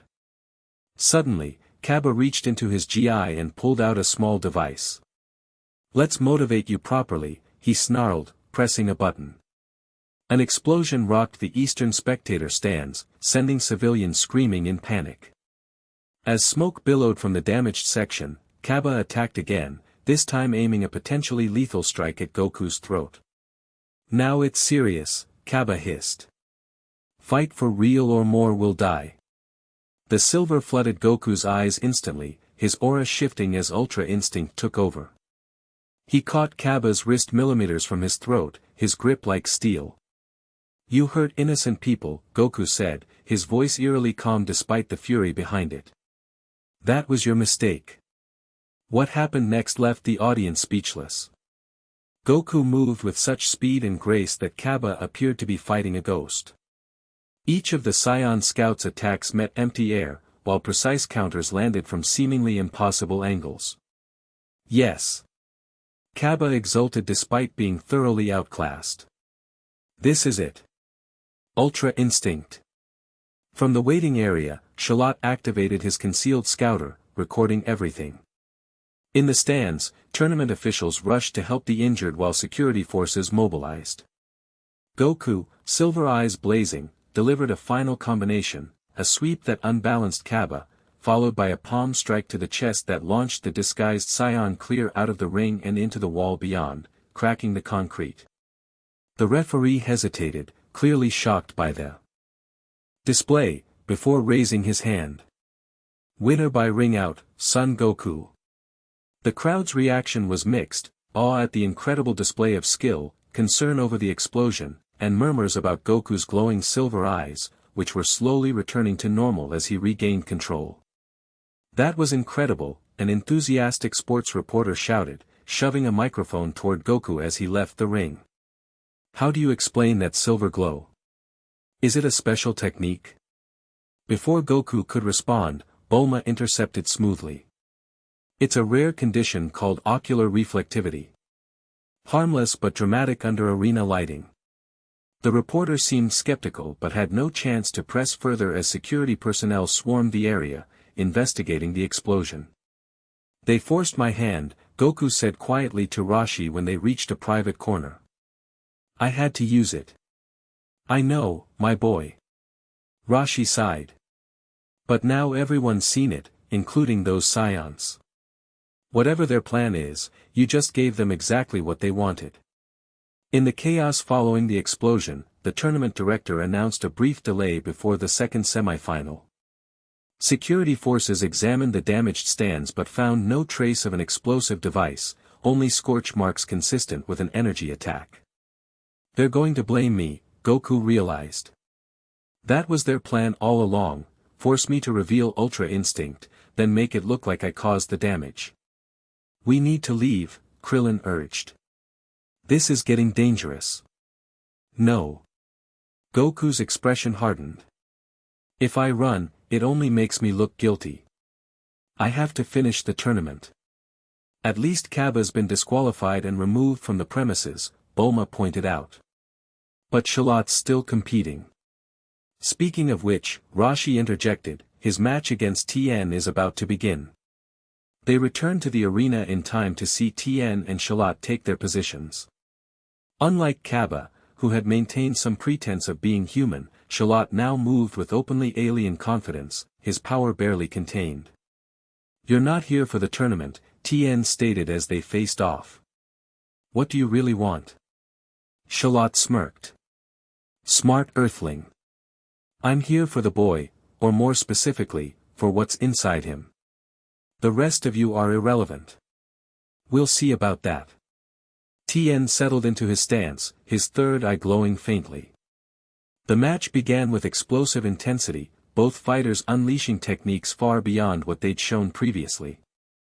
Shalot fought with brutal Saiyan efficiency, while Tien countered with the perfect form and discipline of the Crane school. From the stands, Goku watched intently. "Tien's amazing. His technique is nearly flawless. But is it enough?" Rashi wondered aloud. The answer came swiftly. Despite Tien's brilliance, Shalot's raw power and combat experience gradually overwhelmed him. After a spectacular exchange that left the arena floor cracked in multiple places, Tien found himself forced to the edge of the ring. "Not bad for a three-eyed freak," Shalot taunted. "But playtime's over." The Saiyan's next attack should have ended the match, a devastating combination aimed at sending Tien out of bounds. But at the crucial moment, Tien's third eye blazed with psychic energy, and he executed a technique no one expected. Multiform. Tien shouted, his body splitting into 4 identical copies that surrounded the startled scion. Impossible, Shalot muttered, momentarily thrown off balance. The Tien duplicates attacked simultaneously, their coordinated assault forcing Shalot to defend from multiple angles. For a moment, it seemed the innovative technique might turn the tide. Then Shalot smiled, a cold, predatory expression. Enough games. He gathered energy in his palm, forming a pulsing sphere of ki. Let me show you real power. The energy blast that followed devastated the ring, sending 2 of Tien's duplicates flying and forcing the remaining 2 to recombine as they narrowly avoided elimination. When the dust settled, half the fighting platform had been reduced to rubble. That's not a tournament technique, Tien gasped, bleeding from several wounds. You could have killed spectators. Shalot shrugged. Collateral damage. Now finish this charade and yield. To everyone's surprise, Tien straightened, his expression resolute. No. If you want to see real power, his body began to glow with concentrated energy. Try beam. Ha! The beam that erupted from Tien's hand struck Shalot directly, driving the scion backward and carving a trench through what remained of the arena floor. For a brief, hopeful moment, it seemed Tien might actually win. Then Shalot emerged from the smoke, his clothing damaged but his body largely unharmed. With frightening speed, he closed the distance to the exhausted Tien and delivered a precise strike to the throat that left the three-eyed warrior unconscious. Winner, Shalot, the referee announced nervously, eyeing the devastation around him. As medical personnel rushed to Tien's aid, Shalot locked eyes with Goku across the ruined arena. His message was clear, the final match would be no tournament contest, but a reckoning. You can't face him, Bulma insisted as they regrouped in the fighters' preparation room. You saw what he did to Tien, and he wasn't even trying. I don't have a choice, Goku replied, stretching methodically. If I forfeit, he'll probably start hurting people to draw me out anyway. Roshi stroked his beard thoughtfully. The boy's right. Better to face this scion on your terms than his. A tournament official appeared at the doorway, looking harried. Due to the extensive damage to the main arena, the final match will take place in the auxiliary stadium. Please be ready in 15 minutes. As the official hurried away, Krillin frowned. Auxiliary stadium? That's much smaller, with fewer spectators. And less collateral damage if things get out of hand, Roshi noted grimly. They're expecting trouble.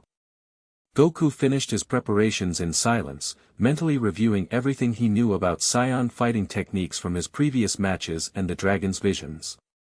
His concentration was broken by the arrival of an unexpected visitor, Tien Shinhan, his throat heavily bandaged but otherwise recovered. I came to warn you, Tien rasped, his voice damaged from Shalot's strike. He was toying with me. His power, it's beyond anything I've encountered. I know, Goku acknowledged. But I have to try. Tien studied him intently, all three eyes focused. Your silver technique. Can you maintain it deliberately? Goku shook his head. Not yet. It comes when needed, but I can't control it perfectly. Then fight defensively until it activates naturally, Tien advised. And watch for his energy attacks, they're designed to kill, not defeat. With a respectful nod to Roshi, Tien departed, leaving the group in somber silence. It's time, an official announced from the doorway. Please follow me to the auxiliary stadium. The smaller arena was packed to capacity, the audience buzzing with anticipation after the spectacular semifinals.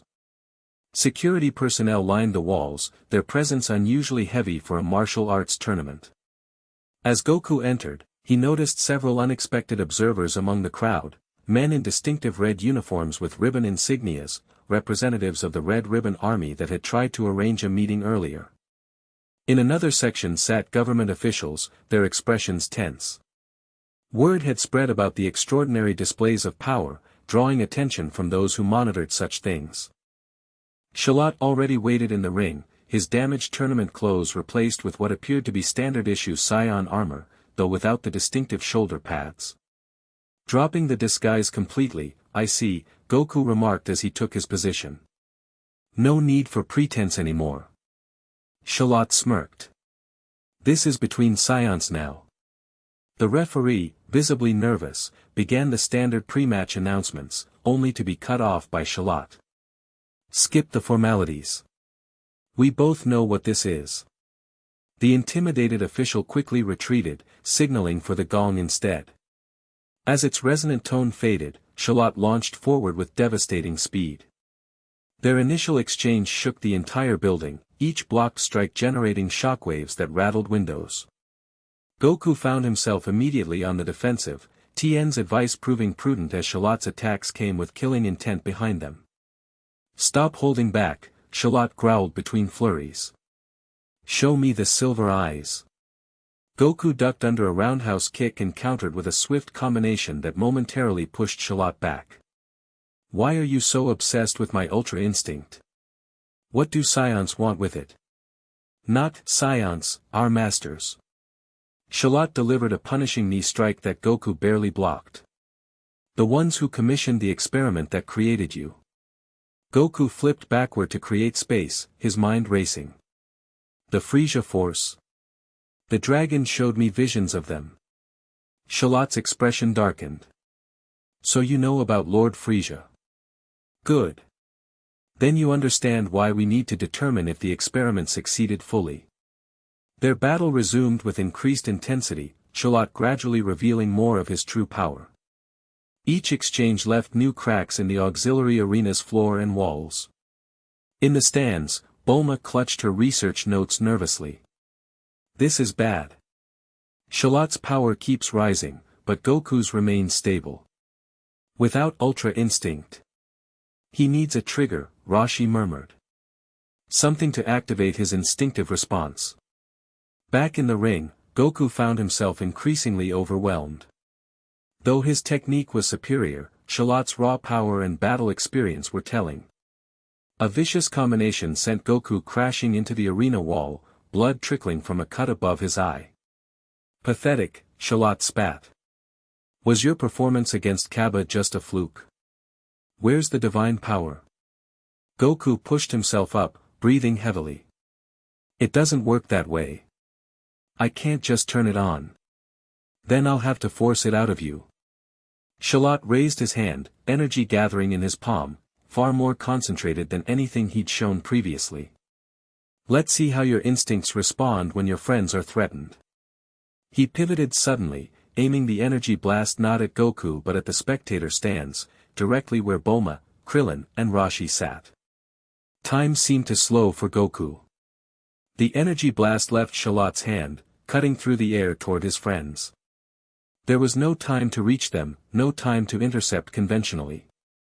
The silver flood filled his eyes instantly, Ultra Instinct taking over completely. In a movement too fast for any observer to track, Goku appeared in the blast's path, his hand extended.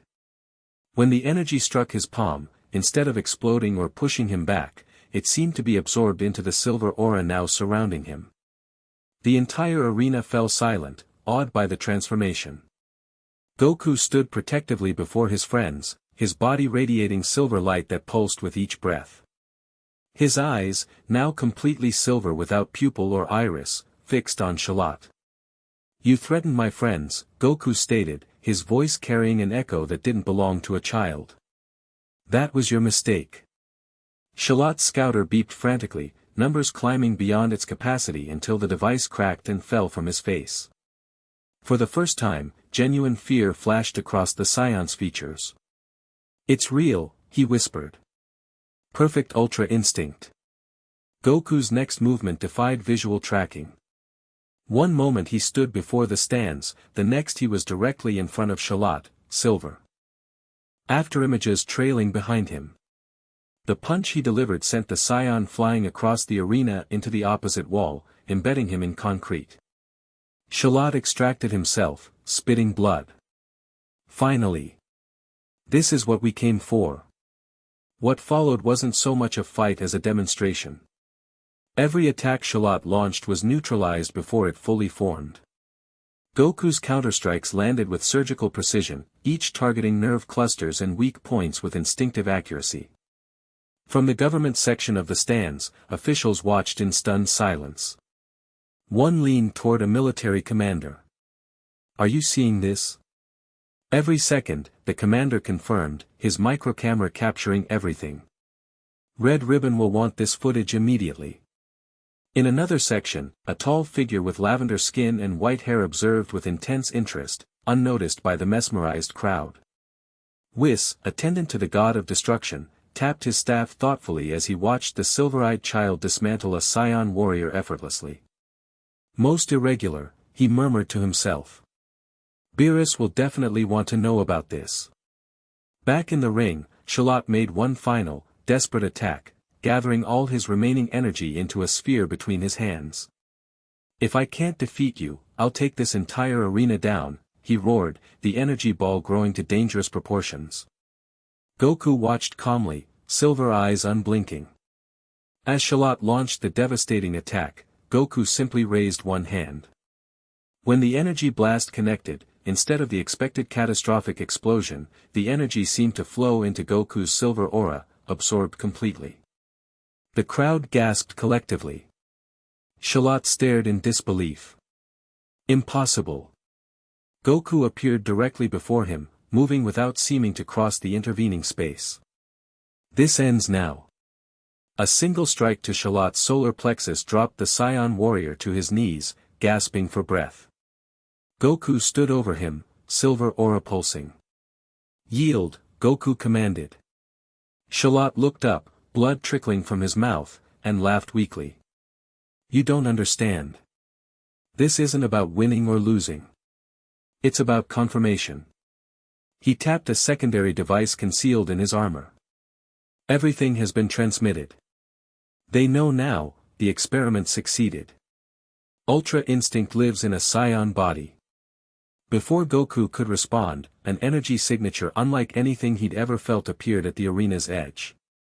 The crowd, still recovering from the spectacle they'd witnessed, didn't notice as reality seemed to bend slightly, creating a doorway where none had existed. Through this spatial distortion stepped Whis, his movement casual yet somehow more perfect even than Goku's Ultra Instinct state. My, the divine attendant remarked, his voice carrying effortlessly across the arena. "This is unexpected. A mortal with Ultra Instinct, and a child, no less." The silver in Goku's eyes flickered as he sensed the newcomer's overwhelming power. "Who are you?" "Someone very interested in anomalies such as yourself." Whis approached with elegant steps, his staff tapping rhythmically against the floor. "You've caused quite a stir in divine circles, young Scion." Security personnel finally noticed the intruder and moved to intercept, only to find themselves frozen in place by an invisible force. "Please don't interrupt," Whis admonished them gently. "This conversation is rather important." Goku's silver aura intensified as he positioned himself protectively between Whis and his friends. "Are you here to take me away too?" "Take you away? Heavens, no." Whis chuckled. "I'm merely here to observe. My employer would be most displeased if I acted without his knowledge." He studied Goku with curious eyes. "Though he will certainly want to meet you, once I report what I've seen." "Your employer?" "Lord Beerus, god of destruction." Whis smiled at Goku's reaction. "Ah, I see the dragon's wish gave you some knowledge of cosmic hierarchy. Good, that will save time explaining." Shalot, still on his knees, stared at Whis in horror. "An angel, here?" "Indeed." Whis glanced dismissively at the Scion. "Your masters have been quite naughty, tampering with divine energy. Lord Beerus would be most displeased if he knew." "If he knew?" Goku questioned. "You're not going to tell him?" Whis tapped his staff thoughtfully. "That depends on you, young Goku. Ultra Instinct is not a power meant for mortals. Its presence in you disrupts certain, cosmic balances. I didn't ask for it, Goku pointed out, the silver in his eyes gradually receding as the immediate threat diminished. I was born with it. Indeed, which makes your case unique. Whis circled Goku curiously. You've integrated the divine energy rather than being consumed by it. Fascinating. From the stands, Bulma finally found her voice. Excuse me, but who exactly are you, and what do you want with Goku? Whis turned his attention to her, smiling pleasantly. Ah, the brilliant scientist. Your research into ancient texts about the Silver-Eyed One has been quite thorough, though somewhat misguided in places. Bulma blinked in surprise. How do you know about my research? Divine beings have certain, observational capacities. Whis waved the question aside. As for what I want with young Goku, nothing at present. But others will come who are less benign in their curiosity. Like who? Goku asked, fully reverting to his normal state now. Whis pointed his staff at Shalot. His masters, for one. The Frisia force has invested considerable resources in creating a being like you. They won't simply let their experiment live freely. And gods? Krillin ventured nervously. Will they come after Goku too? Some may, Whis acknowledged. Divine energy in mortal hands upsets certain factions. Others might see potential worth nurturing. He fixed his gaze on Goku again. You stand at a crossroads, young scion. Your power will draw attention, both opportunity and danger. Goku straightened, meeting the angel's gaze directly. I didn't choose this power, but I won't let anyone use it for harm, not aliens, not armies, not even gods. Whis' expression softened with something resembling approval. Well said. Perhaps you're worthy of it after all. He turned as if to leave, then paused. A word of advice, learn to control it fully, not just rely on instinctive activation. True mastery means consciously embracing the unconscious state. With those cryptic words, Whis tapped his staff, and the spatial distortion reappeared. We will meet again, son Goku. Perhaps sooner than you think. After Whis departed, the arena erupted into chaos.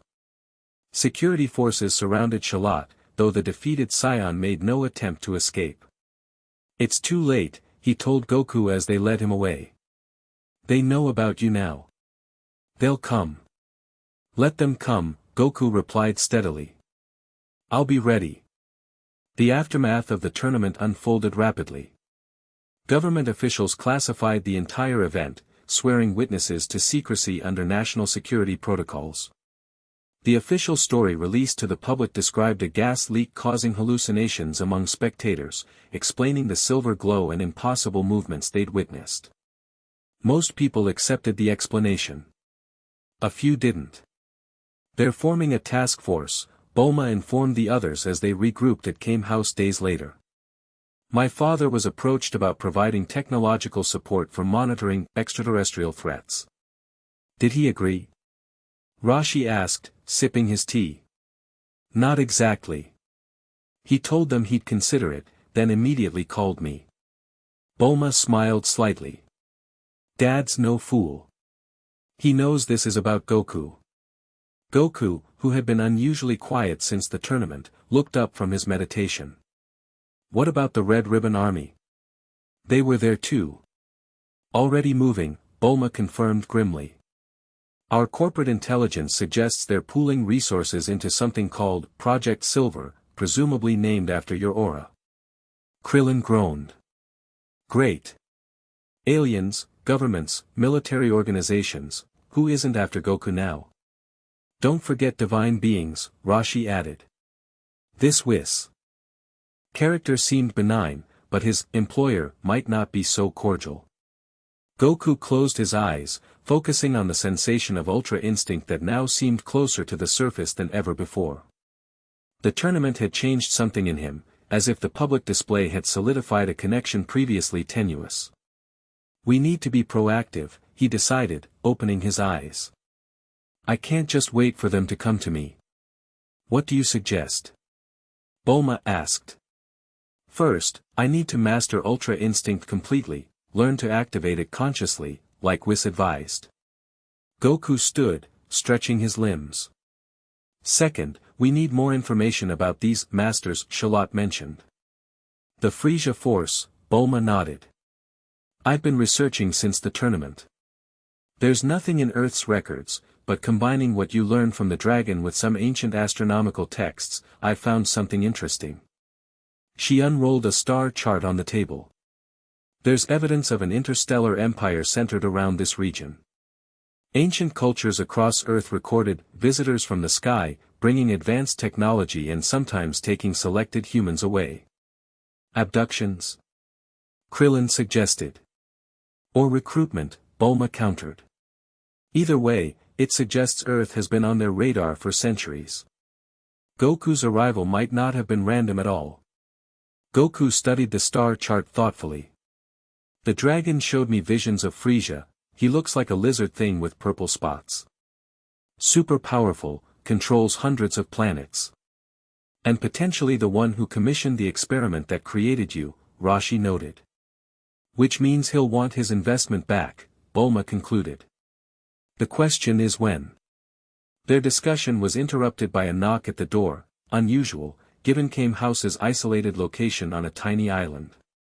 Rashi answered cautiously, then stepped aside to reveal Tien Shinhan. I apologize for the intrusion, Tien said formally, his voice mostly recovered. But I bring concerning news. He placed a newspaper on the table, open to a small article buried in the back pages. Strange disappearances plague Western capital, witnesses report, Green Demon. Piccolo, Goku realized immediately. The green guy from General Blue's compound. His energy signature has been active in multiple locations, Tien confirmed. Always followed by disappearances. My master, the Crane Hermit, believes he's gathering strength for something significant.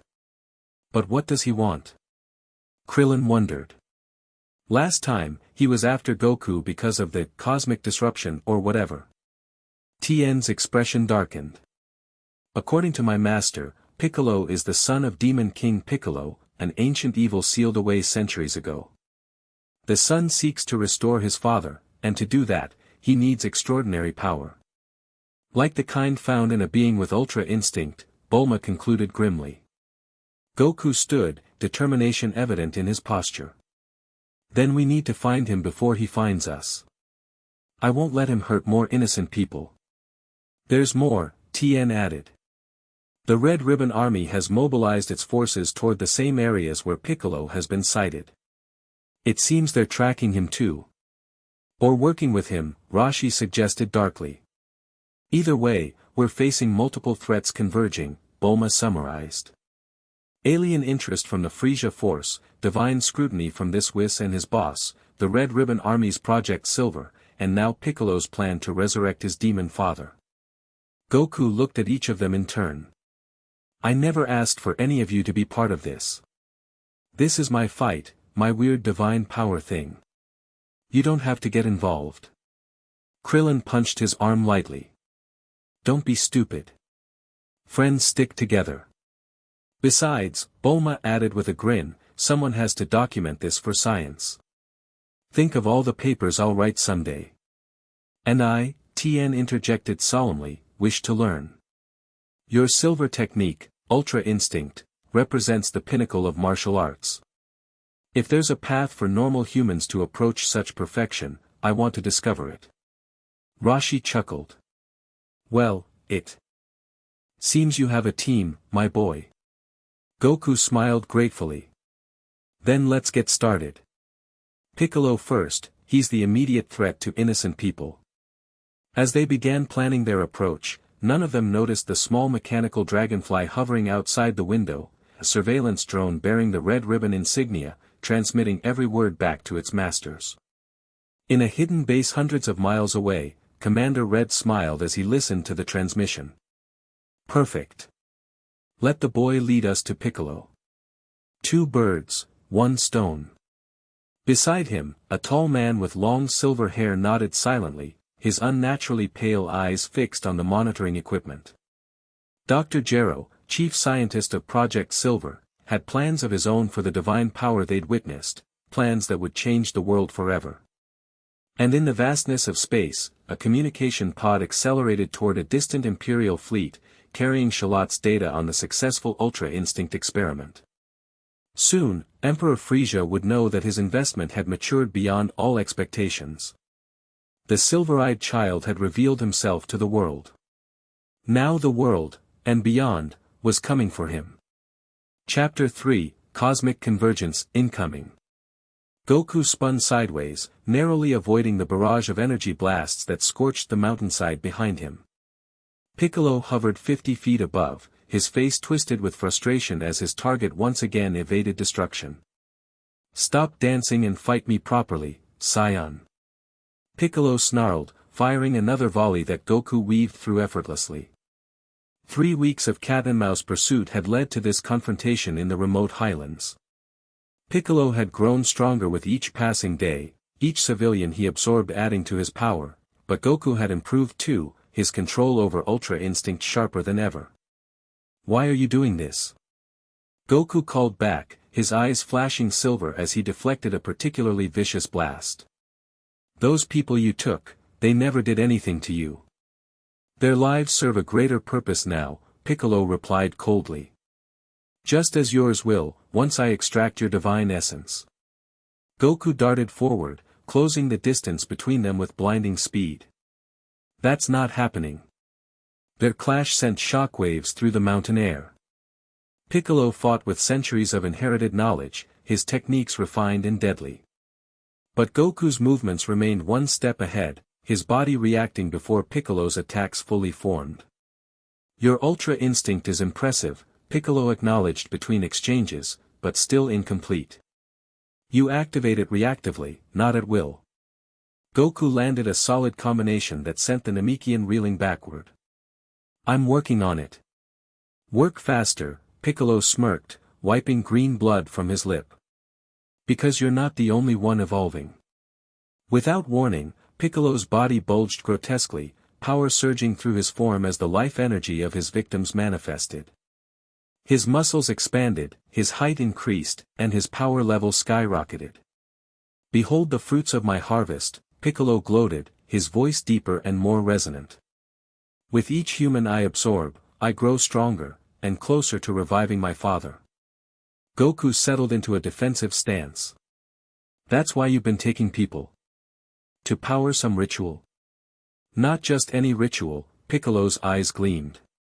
"The Dragon Balls you used? They're connected to my father's imprisonment. When they activated for your wish, it weakened his seal.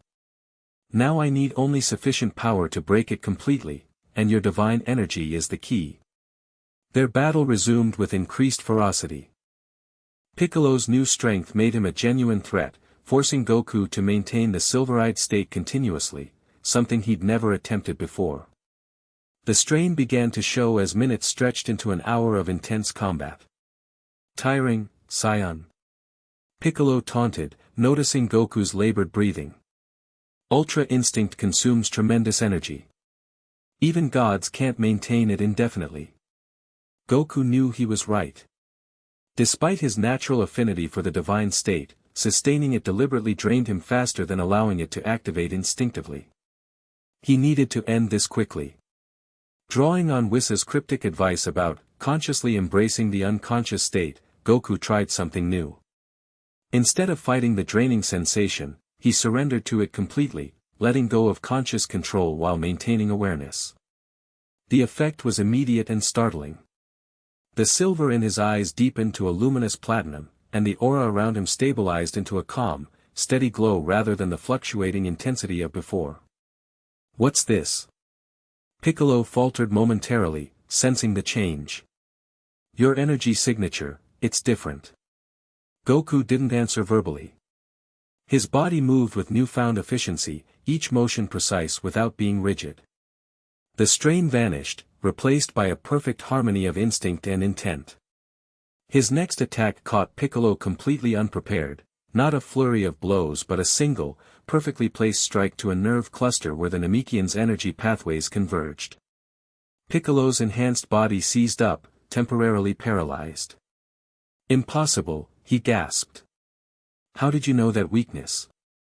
No human should, I didn't know, Goku replied calmly, the silver glow unwavering. My body did. Before Piccolo could recover, Goku pressed his advantage. Not with brutal force, but with surgical precision, targeting points that disrupted the Namekian's energy control. Within seconds, Piccolo found himself unable to access the absorbed power that had fueled his transformation. What have you done to me? He demanded as his enhanced form began to recede. I've blocked your access to the stolen life energy, Goku explained, though truthfully he had simply followed his instincts without fully understanding the technique himself. You can't use those people's power anymore. Piccolo dropped to one knee, his body returning to its original state. This changes nothing. My father will rise again, if not through me, then by other means. Not if I can help it. Goku approached, maintaining his silver-eyed state. Now, you're going to release all those people you absorbed. A cold laugh escaped Piccolo. Release them? They're not prisoners, fool.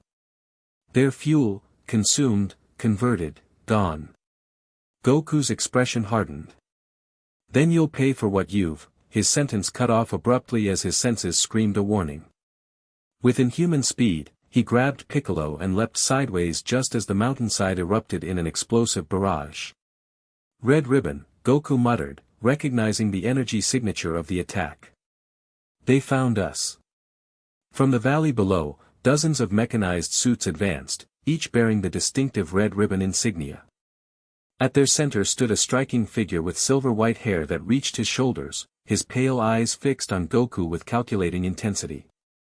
Son Goku, the man called out, his voice carrying unnaturally far.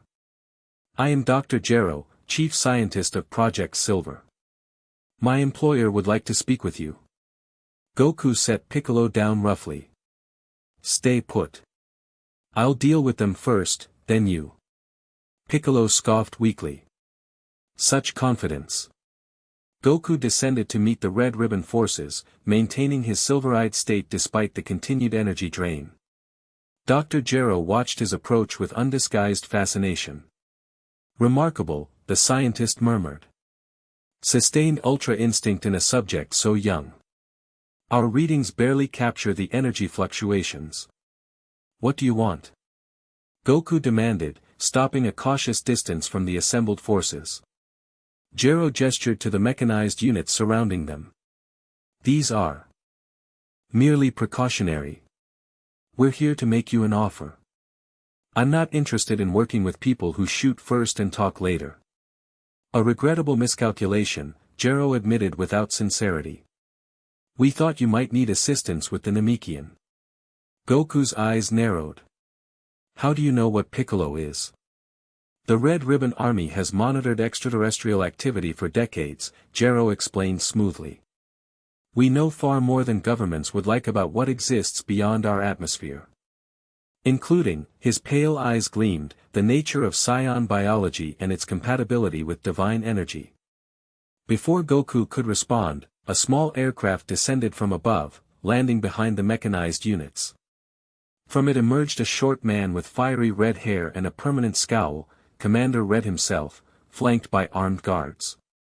So this is the famous specimen, Red remarked, studying Goku through a monocle. Smaller than I expected. Size matters little when discussing power of this magnitude, Gero countered. His energy readings exceed our entire mechanized division combined. Commander Red approached, stopping just behind Gero. Let's dispense with pleasantries. We want what you have, boy, the power of ultra instinct. Give it willingly, and you'll be generously compensated. Refuse. He gestured to the surrounding forces, which simultaneously aimed weapons at Goku. Goku almost laughed. You think guns and robots can threaten me? Not those, Gero interjected smoothly. This. He pressed a button on a remote, and a holographic projection appeared between them, showing Tame House surrounded by Red Ribbon submarines, weapons trained on the small island where Bulma, Krillin, and Master Roshi currently worked on tracking Piccolo's victims. Your friends are quite vulnerable, Commander Red observed casually. One signal from me, and that island becomes a memory. The silver in Goku's eyes flared dangerously. If you hurt them, that depends entirely on you, Red interrupted. Cooperate, and they remain safe. It's quite simple. Goku's mind raced. He could probably move fast enough to disable these forces before they could send any signal, but could he be certain? The risk to his friends was too great. What exactly do you want? He asked cautiously.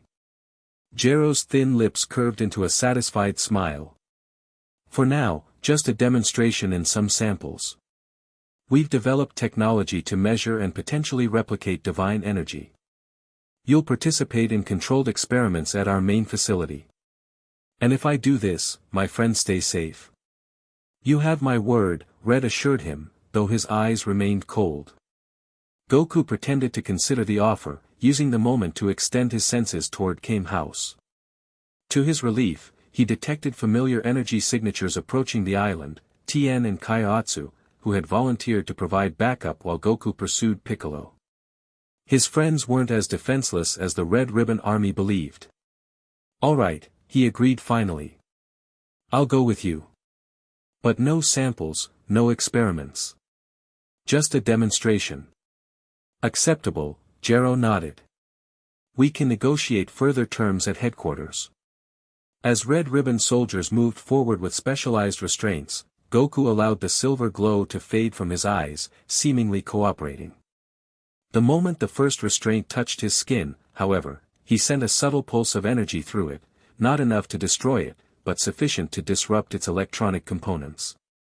A wise decision, Commander Red remarked, unaware of the sabotage. Your friends will thank you for it. From the mountainside above, Piccolo watched the exchange with calculating eyes. His body was still recovering from Goku's precise attacks, but his mind remained sharp. The arrival of these humans complicated things, but perhaps he could use the situation to his advantage. As the Red Ribbon forces prepared to transport Goku, Piccolo's acute hearing caught something the others hadn't yet detected, a distant rumbling in the atmosphere, like thunder but more focused. Something was entering Earth's atmosphere at tremendous speed. Interesting, he murmured to himself. More players joined the game.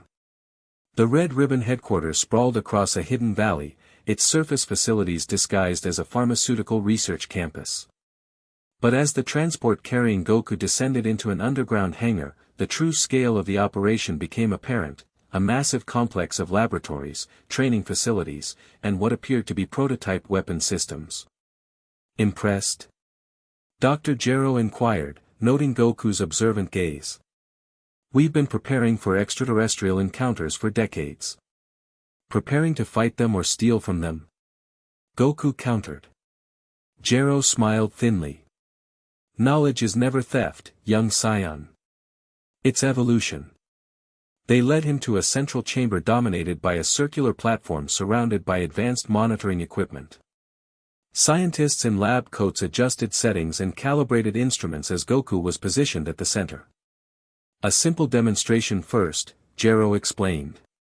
Activate your Ultra Instinct state and maintain it for precisely 60 seconds while our instruments take readings. Goku glanced around, noting potential exits and the positions of guards. And if I refuse?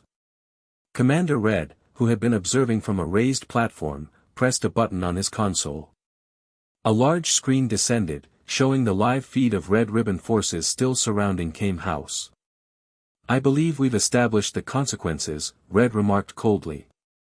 Goku nodded, feigning resignation. In truth, he'd been extending his senses outward since their arrival, confirming what he'd detected earlier. Two massive power signatures had entered Earth's atmosphere and were now moving rapidly in his direction. Whatever was coming, it would arrive soon, and he suspected the Red Ribbon Army would be woefully unprepared. Fine. 60 seconds. He closed his eyes, centering himself as Roshi had taught him. The silver glow came more easily now, flooding his vision as his aura manifested around him. The monitoring equipment immediately responded, dials spinning and digital readouts climbing rapidly. Extraordinary, one scientist exclaimed. The energy patterns defy conventional physics. It's like he's generating power from another dimension entirely. Focus on the neural patterns, Jero commanded. I want to know exactly what happens in his brain when the transformation occurs. Goku maintained the state, keeping his senses attuned to the approaching powers while pretending to cooperate. As the 60-second mark approached, alarms suddenly blared throughout the facility. Sir, a technician called out urgently. We're detecting two massive energy signatures approaching at high speed. Commander Red turned sharply. What? How did they find us? They didn't, Goku spoke calmly from the center of the platform, the silver still glowing in his eyes. They found me. The ceiling of the massive chamber suddenly buckled inward, concrete and steel peeling away like paper as two figures descended through the newly created opening.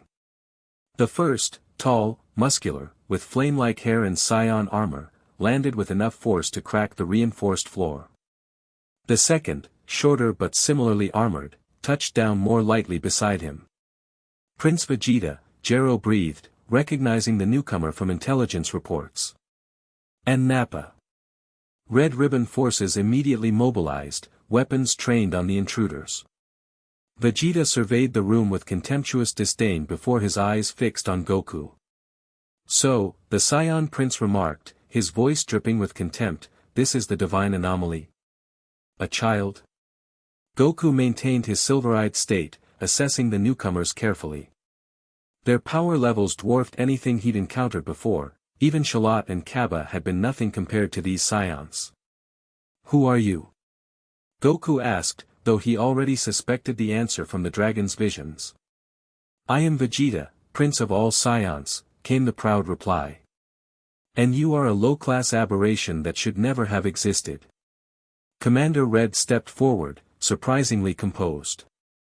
Despite the destruction. Prince Vegeta. The Red Ribbon Army welcomes you to Earth. If you're here for the boy, perhaps we can negotiate. Vegeta silenced him with a dismissive energy blast that disintegrated the commander where he stood, leaving nothing but ash. I don't negotiate with insects, Vegeta stated flatly, turning his attention back to Goku. Now, show me this ultra instinct that has the gods themselves concerned. Nappa, the larger Saiyan, cracked his knuckles eagerly. Want me to soften him up first, Vegeta? No. Vegeta's eyes narrowed as he studied Goku's silver aura. He's already in the state. Remarkable that one so young can maintain it. A cruel smile formed.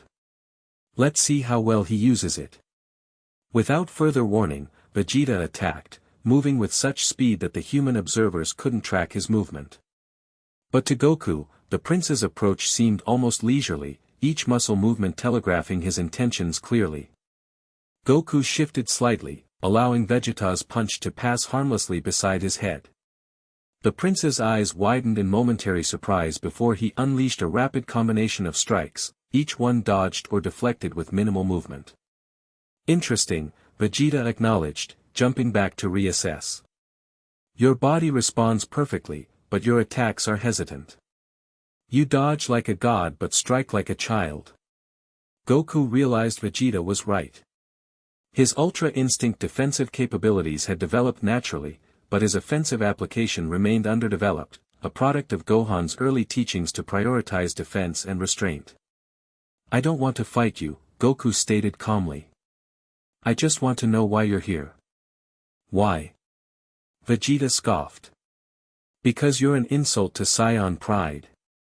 Ultra Instinct is the domain of gods, something even the strongest warriors spend lifetimes failing to achieve. Yet here stands a third-class Saiyan child, wielding it by accident of birth. It wasn't an accident, Dr. Jero interjected, stepping forward despite the danger. He was engineered, the culmination of genetic manipulation combining Saiyan adaptability with divine essence. Vegeta turned his cold gaze on the scientist. We know the experiment's history, human. The Frisia Force created him as a prototype for elite warriors who could channel divine energy. All previous subjects died when their bodies rejected the divine infusion. Then why are you angry? Goku asked, genuinely confused. Shouldn't you be proud that a scion succeeded where others failed? Proud? Vegeta's power flared with his temper. A prince should have been the vessel. The experiment was meant for scion elites, not a lowborn infant. They sent you to Earth expecting you to die, a failed test subject disposed of on a backwater planet. Instead, you survived and manifested the very power that should have been mine. The prince's rage exploded in a barrage of energy blasts that filled the chamber with destructive force. Red Ribbon personnel fled in panic as their facility began collapsing around them. Through it all, Goku remained untouched, his Ultra Instinct automatically guiding his movements through the chaos. Your anger is making you sloppy, Goku observed, appearing directly before Vegeta as the barrage ended. Ultra Instinct requires emotional control. Don't lecture me on power you don't even understand. Vegeta snarled, launching a physical assault of increasing intensity. Their battle escalated rapidly, destroying what remained of the underground facility. Nappa watched from a distance, occasionally eliminating Red Ribbon soldiers who attempted to intervene. Dr. Gero had disappeared in the initial chaos, escaping with data drives containing the brief readings they'd gathered from Goku's demonstration. As they burst upward into the open air, their combat visible for miles as flashes of energy against the sky, Goku felt his control of Ultra Instinct deepening. Each exchange with Vegeta pushed him further, forcing adaptations his training with Roshi and sparring with Krillin never had. You're improving even as we fight, Vegeta noted with grudging admiration. Your body learns from every exchange. So does yours, Goku countered, noticing how the prince's attacks were already adjusting to his evasion patterns. Vegeta smirked. The difference is, I'm not even fighting at half my power yet. The prince's aura suddenly flared brilliantly as he tapped into deeper reserves. The force of his power-up created shockwaves that flattened trees for miles around. When he attacked again, the difference was dramatic, his speed and strength nearly doubling. Goku found himself genuinely challenged for the first time since facing Whis. Vegeta's raw power began to overcome even Ultra Instinct's perfect reactions, landing glancing blows that accumulated damage. Now you understand, Vegeta gloated, pressing his advantage. Divine movement means nothing without the power to back it up. You're still just a child playing with forces beyond your comprehension. A particularly devastating combination sent Goku crashing through several rock formations before he stabilized himself, blood trickling from a split lip.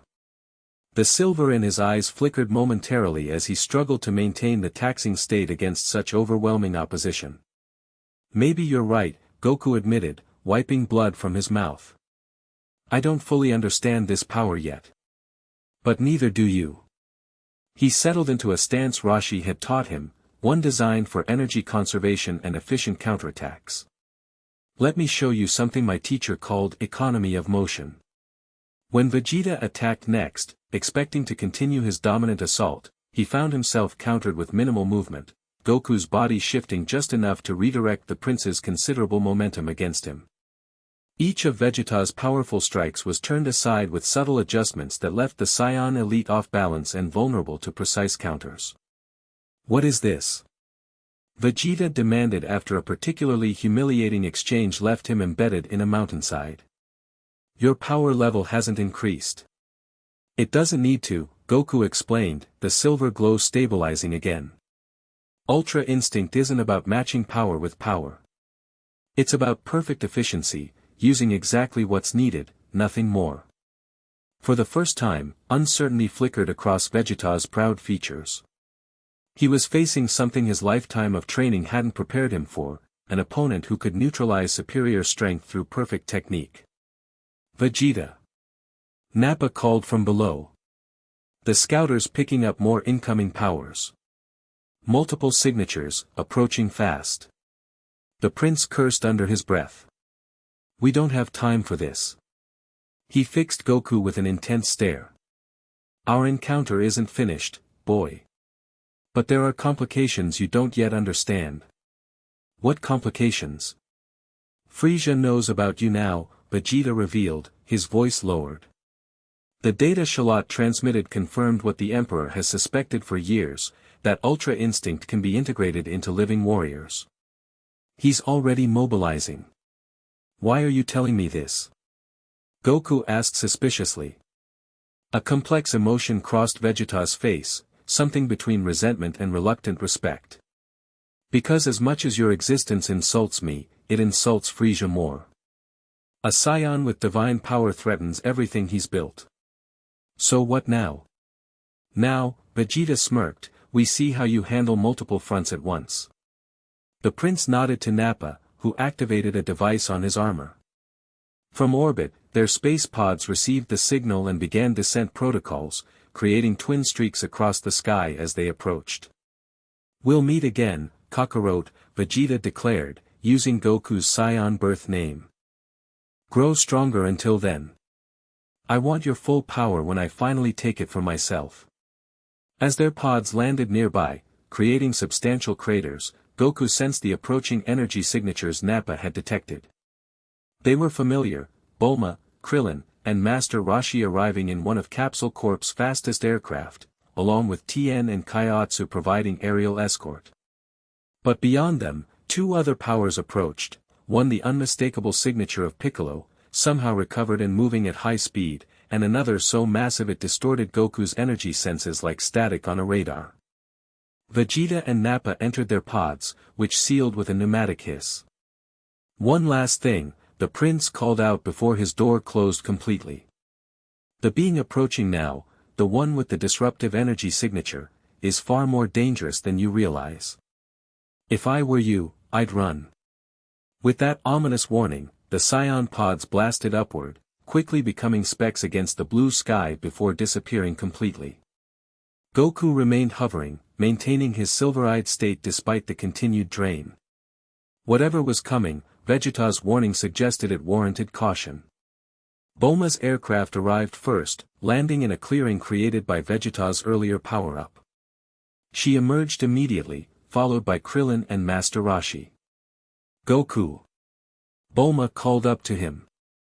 Are you okay? We detected massive energy spikes. He descended to meet them, allowing his aura to dim slightly but maintaining the silver in his eyes. I'm fine. Had a visit from the Prince of all Scions. Prince? Roshi's eyebrows rose above his sunglasses. The plot thickens. No time to explain, Goku replied urgently. Something else is coming, something big. Vegeta actually warned me about it before leaving. Krillin gulped nervously. If it scared a guy who can punch mountains apart, maybe we should, not be here when it arrives. Too late for that, Tien announced, landing beside them with Kaiotsu. Look. He pointed toward the horizon, where dark clouds had begun to form unnaturally, swirling in a pattern that defied meteorological explanation. Lightning flashed within the formation, but instead of blue-white, these bolts glowed with an ominous purple hue. That's not a natural storm, Bulma stated unnecessarily, checking readings on a handheld device. The energy signature is. I've never seen anything like it. Part divine, part something else entirely. Anti-divine, Roshi murmured, his experienced eyes narrowing behind his sunglasses. An ancient opposing force. The storm approached with unnatural speed, covering miles in seconds. As it neared, a figure became visible at its center, humanoid in basic shape but clearly not human. Its skin shifted between solid and gaseous states, sometimes transparent enough to reveal a skeletal structure that glowed with the same purple energy as the lightning. What is that thing? Krillin whispered, instinctively moving into a defensive position. Trouble, Goku answered simply, the silver in his eyes intensifying as he prepared himself. The entity halted its approach several hundred yards away, hovering above the devastated landscape. Its face, if it could be called that, consisted of swirling energy patterns rather than fixed features, though two burning points of purple light clearly served as eyes. At last, the being's voice resonated oddly, seeming to come from everywhere and nowhere simultaneously. The divine anomaly reveals itself. Goku floated upward to position himself between the entity and his friends.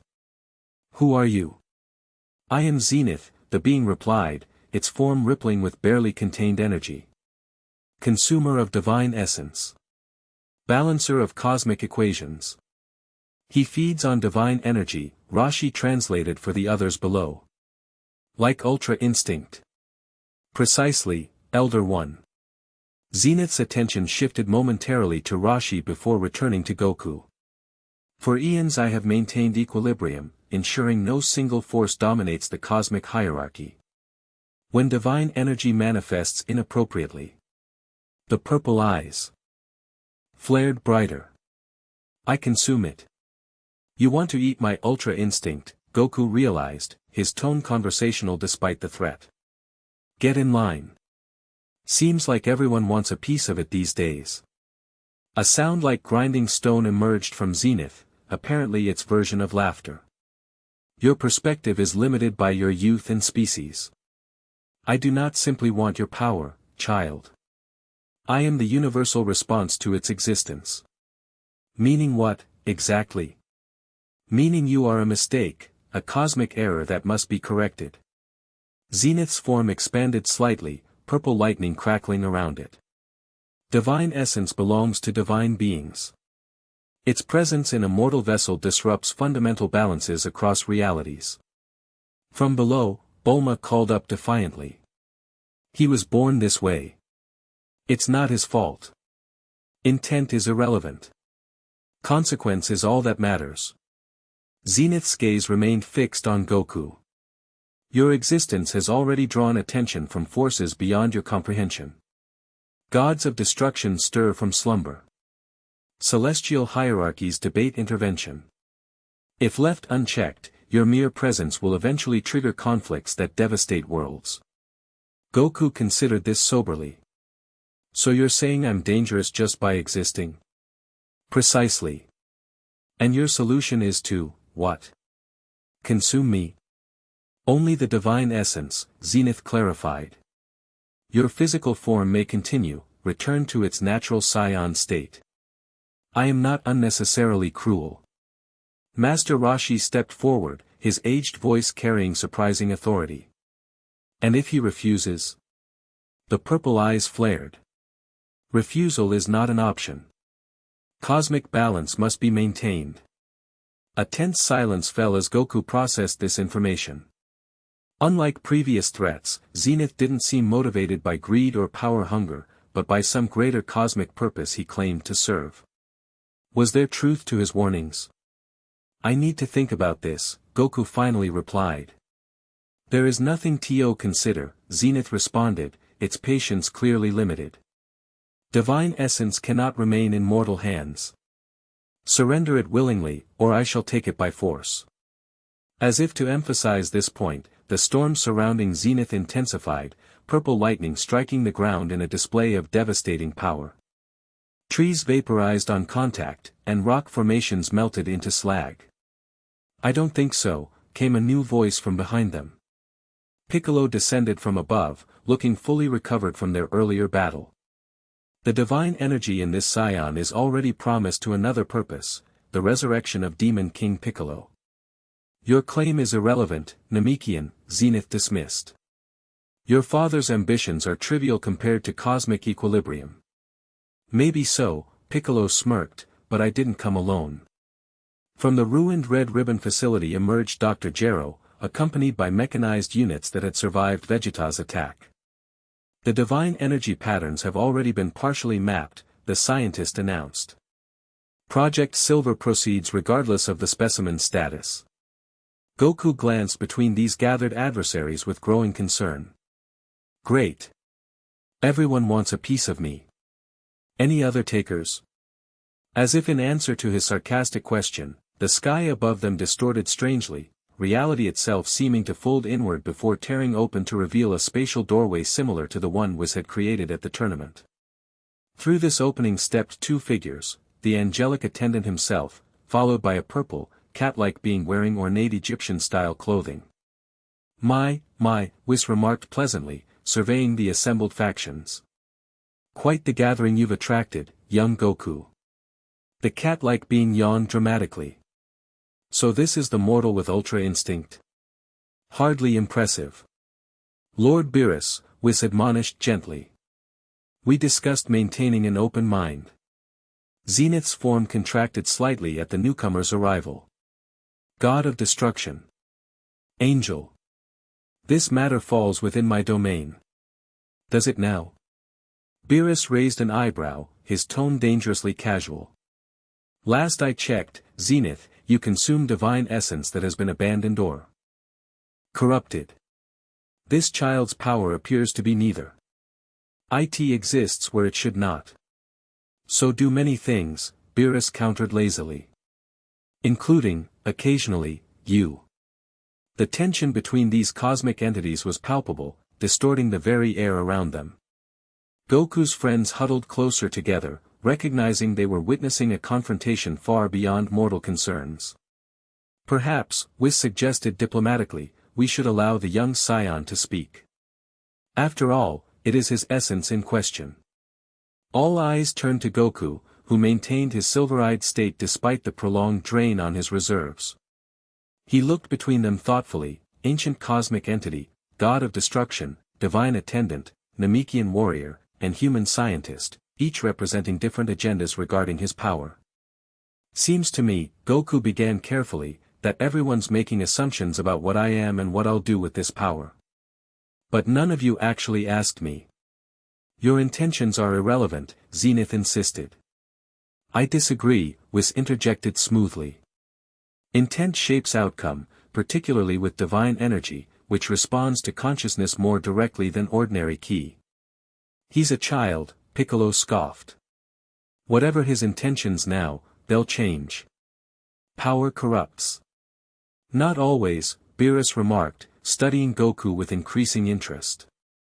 Sometimes power reveals true character instead. Goku floated upward until he was level with the assembled cosmic entities. Here's what I think. This power was given to me, or engineered into me, for a reason. Maybe not a good reason, since it sounds like the Frisia force was just creating weapons. But now it's part of me. He looked directly at Zenith. You say I'm disrupting some cosmic balance just by existing. Maybe that's true. But destroying one imbalance by creating another doesn't fix anything. Taking this power from me forcibly would just be another disruption. An acceptable disruption, Zenith countered. A necessary correction. Necessary according to whom? Goku challenged. Who decided you get to be the judge of cosmic balance? For the first time, Zenith seemed momentarily speechless. Beerus chuckled softly. The child makes an interesting point, the god of destruction noted. Your authority is self-proclaimed, Zenith. You emerged from cosmic necessity, yes, but so did many forces. That doesn't grant you absolute jurisdiction. Now wait just a minute, Dr. Gero interrupted, stepping forward despite the danger. The divine energy patterns in Subject Goku represent a scientific breakthrough of incalculable value. The potential applications are not your concern, human, Beerus cut him off dismissively. Your species isn't ready for divine power. The fact that you think you are proves it conclusively. Piccolo, seeing the conversation moving away from his interests, decided to force the issue. Enough talk. He launched himself at Goku with renewed strength, apparently having absorbed more victims during his recovery period. The divine energy will resurrect my father. What happened next occurred so quickly that most observers couldn't follow it. Piccolo's attack never reached Goku, Whis casually interposed his staff, stopping the Namekian mid-flight. Simultaneously, Zenith launched purple energy tendrils toward Goku, attempting to begin the absorption process. These were intercepted by Beerus, who yawned while deflecting them with a negligent flick of his wrist. So predictable, the god of destruction sighed. Always violence with the lesser beings. Dr. Gero, seizing what he perceived as an opportunity, activated his mechanized units, which launched a coordinated attack clearly designed to capture rather than harm. These advanced no further than 3 steps before Whis tapped his staff once on empty air, freezing them in place through some temporal manipulation. Now then, the angel smiled pleasantly, perhaps we can discuss this civilly. Zenith's form roiled with frustrated energy. The balance must be maintained. Indeed it must, Whis agreed. But there are multiple ways to maintain balance, are there not? Destruction is merely the simplest, not necessarily the correct approach. What are you suggesting? Goku asked cautiously. Whis turned to him, his expression thoughtful. That perhaps, young scion, you were meant to have this power, not by the design of those who engineered you, but by some greater cosmic purpose we don't yet understand. Speculation, Zenith dismissed. Dangerous speculation. Perhaps, Beerus conceded, stretching lazily. But interesting nonetheless. He fixed Goku with a penetrating stare. Tell me, child, what do you intend to do with this divine power? Rule? Conquer? Reshape reality to your whims? Goku considered the question seriously. Honestly? I just want to protect my home and friends. Get stronger, sure, but not to hurt people. Grandpa Gohan always taught me that power comes with responsibility. A commendably boring answer, Beerus remarked, though his eyes reflected something like approval. Whis, what do you think? The angelic attendant tapped his chin thoughtfully. The child's ultra instinct signature is unusual, not quite like the divine version, but not corrupted either. It's harmonized with his mortal essence, integrated rather than overlaid. Most fascinating. Can it be safely removed? Beerus inquired. Perhaps, Whis replied. But I'm not convinced it should be. This response visibly agitated Zenith, whose form fluctuated more violently. The angel oversteps. This is my domain. Is it? Whis questioned mildly. Divine essence falls under the purview of the Grand Minister and the angels. You consume corrupted or abandoned divine energy, neither of which applies here. For the first time, uncertainty rippled through Zenith's form. The mortal vessel cannot safely contain this power indefinitely. Eventually, it will corrupt or destroy him. Goku looked between them, processing this new information. Is that true? Will Ultra Instinct eventually hurt me? Whis considered this carefully.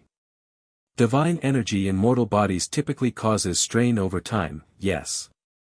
But your case is unique, you were born with it, your body developed around it. The normal incompatibility may not apply. From below, Bulma called up, his energy readings have been stable since infancy. All my tests show perfect integration. The scientist lacks perspective, Zenith insisted. Mortal instruments cannot measure cosmic deterioration. True enough, Whis acknowledged. But there is another possibility worth considering. He turned to Goku directly. What if your existence represents not an error but an evolution? A bridge between mortal and divine? This suggestion clearly disturbed Zenith, whose form contracted noticeably. Dangerous speculation. Unprecedented. All evolution is unprecedented until it occurs, Whis countered serenely. Beerus, who had been observing with increasing interest, suddenly laughed. I've decided, he announced to no one in particular. This is too entertaining to resolve quickly. My lord? Whis inquired.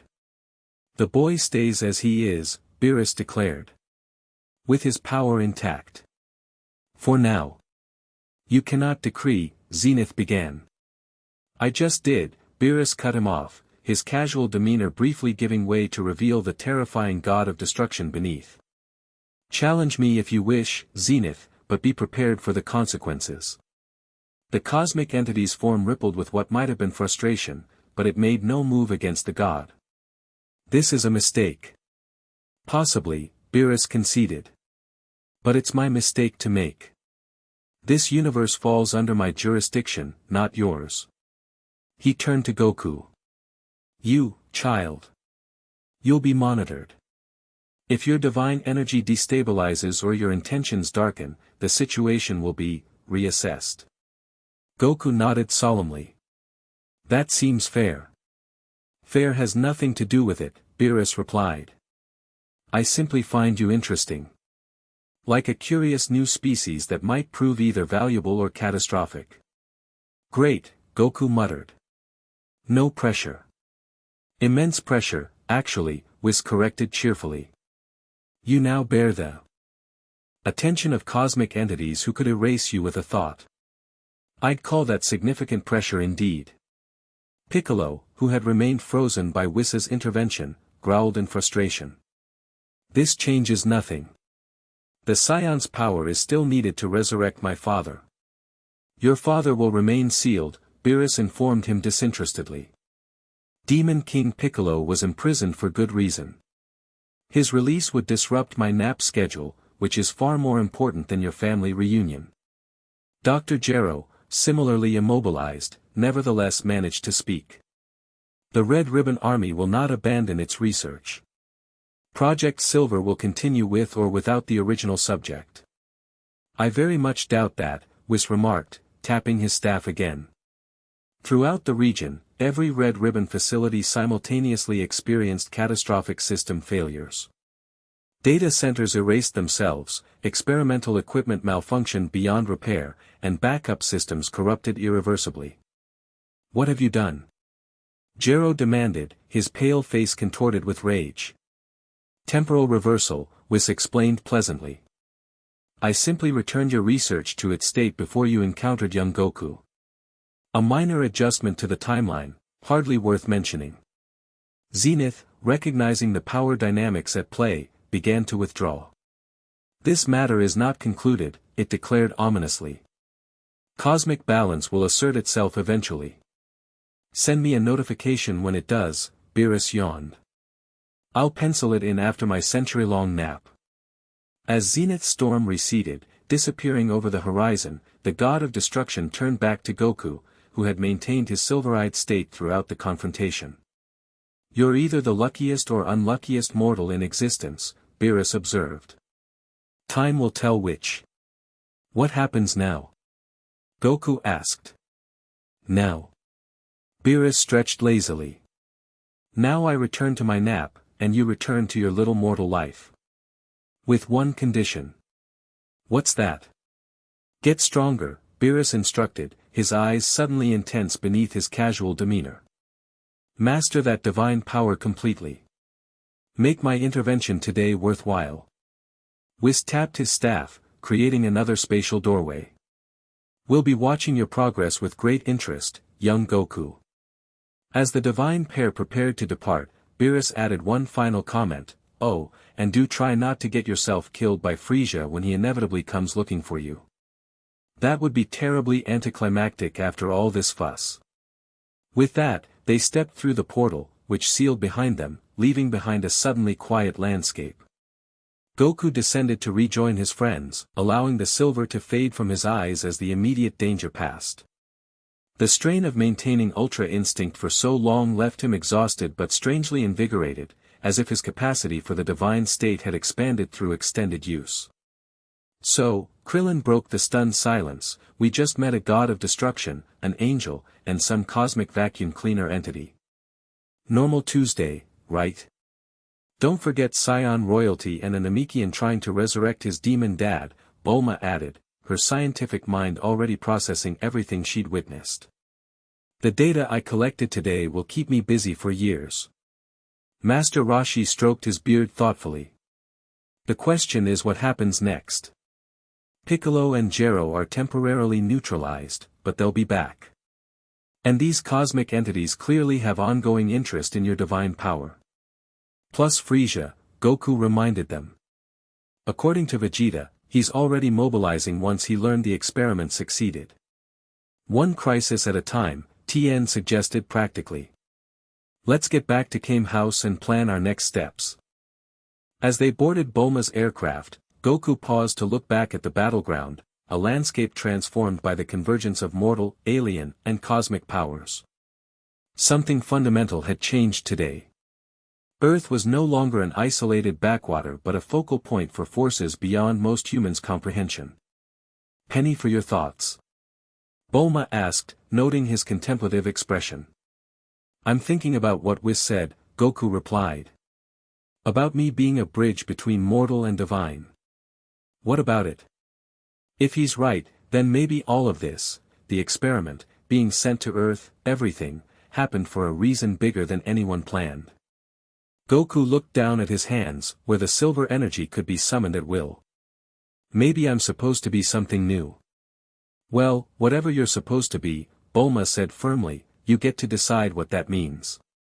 Not aliens, not gods, not cosmic janitors.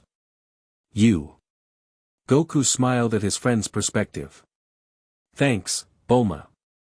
As the aircraft lifted off, carrying them away from the battlefield, Goku sensed something he hadn't noticed earlier, a subtle shift in the energy around him, as if reality itself had acknowledged the day's events.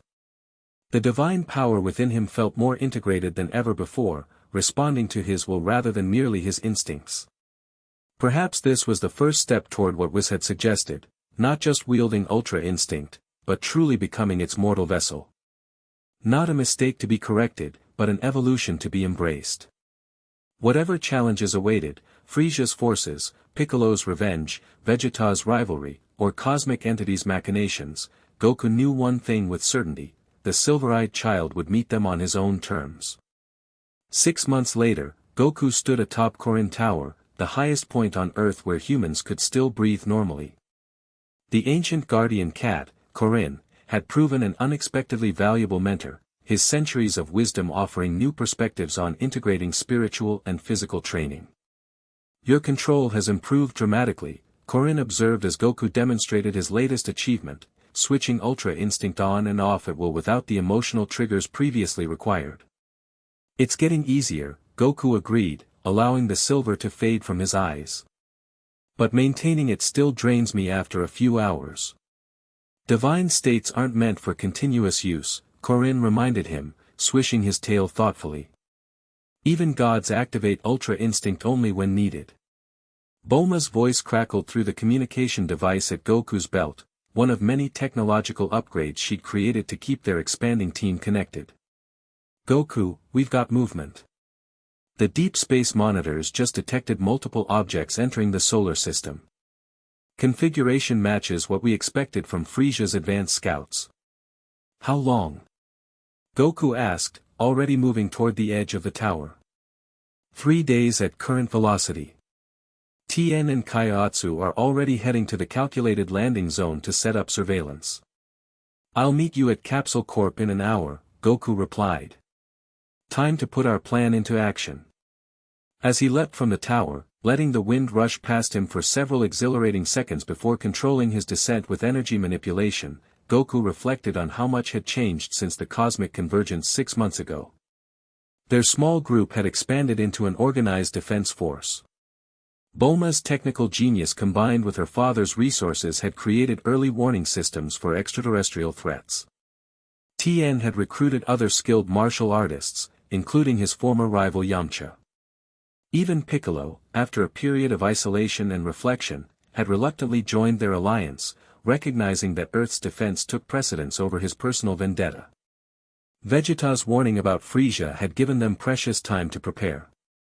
Intelligence gathered from captured Red Ribbon data, salvaged despite Whis' intervention, provided insights into the tyrant's military capabilities and likely strategies.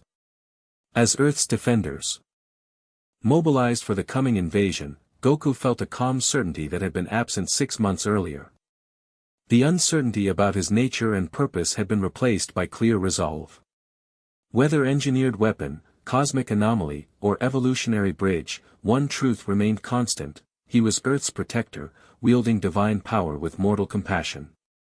The silver-eyed child had grown into his role, ready to face whatever the universe sent his way, one perfect movement at a time. The end. Thank you for watching this video. Please be sure to subscribe to our channel and like this video.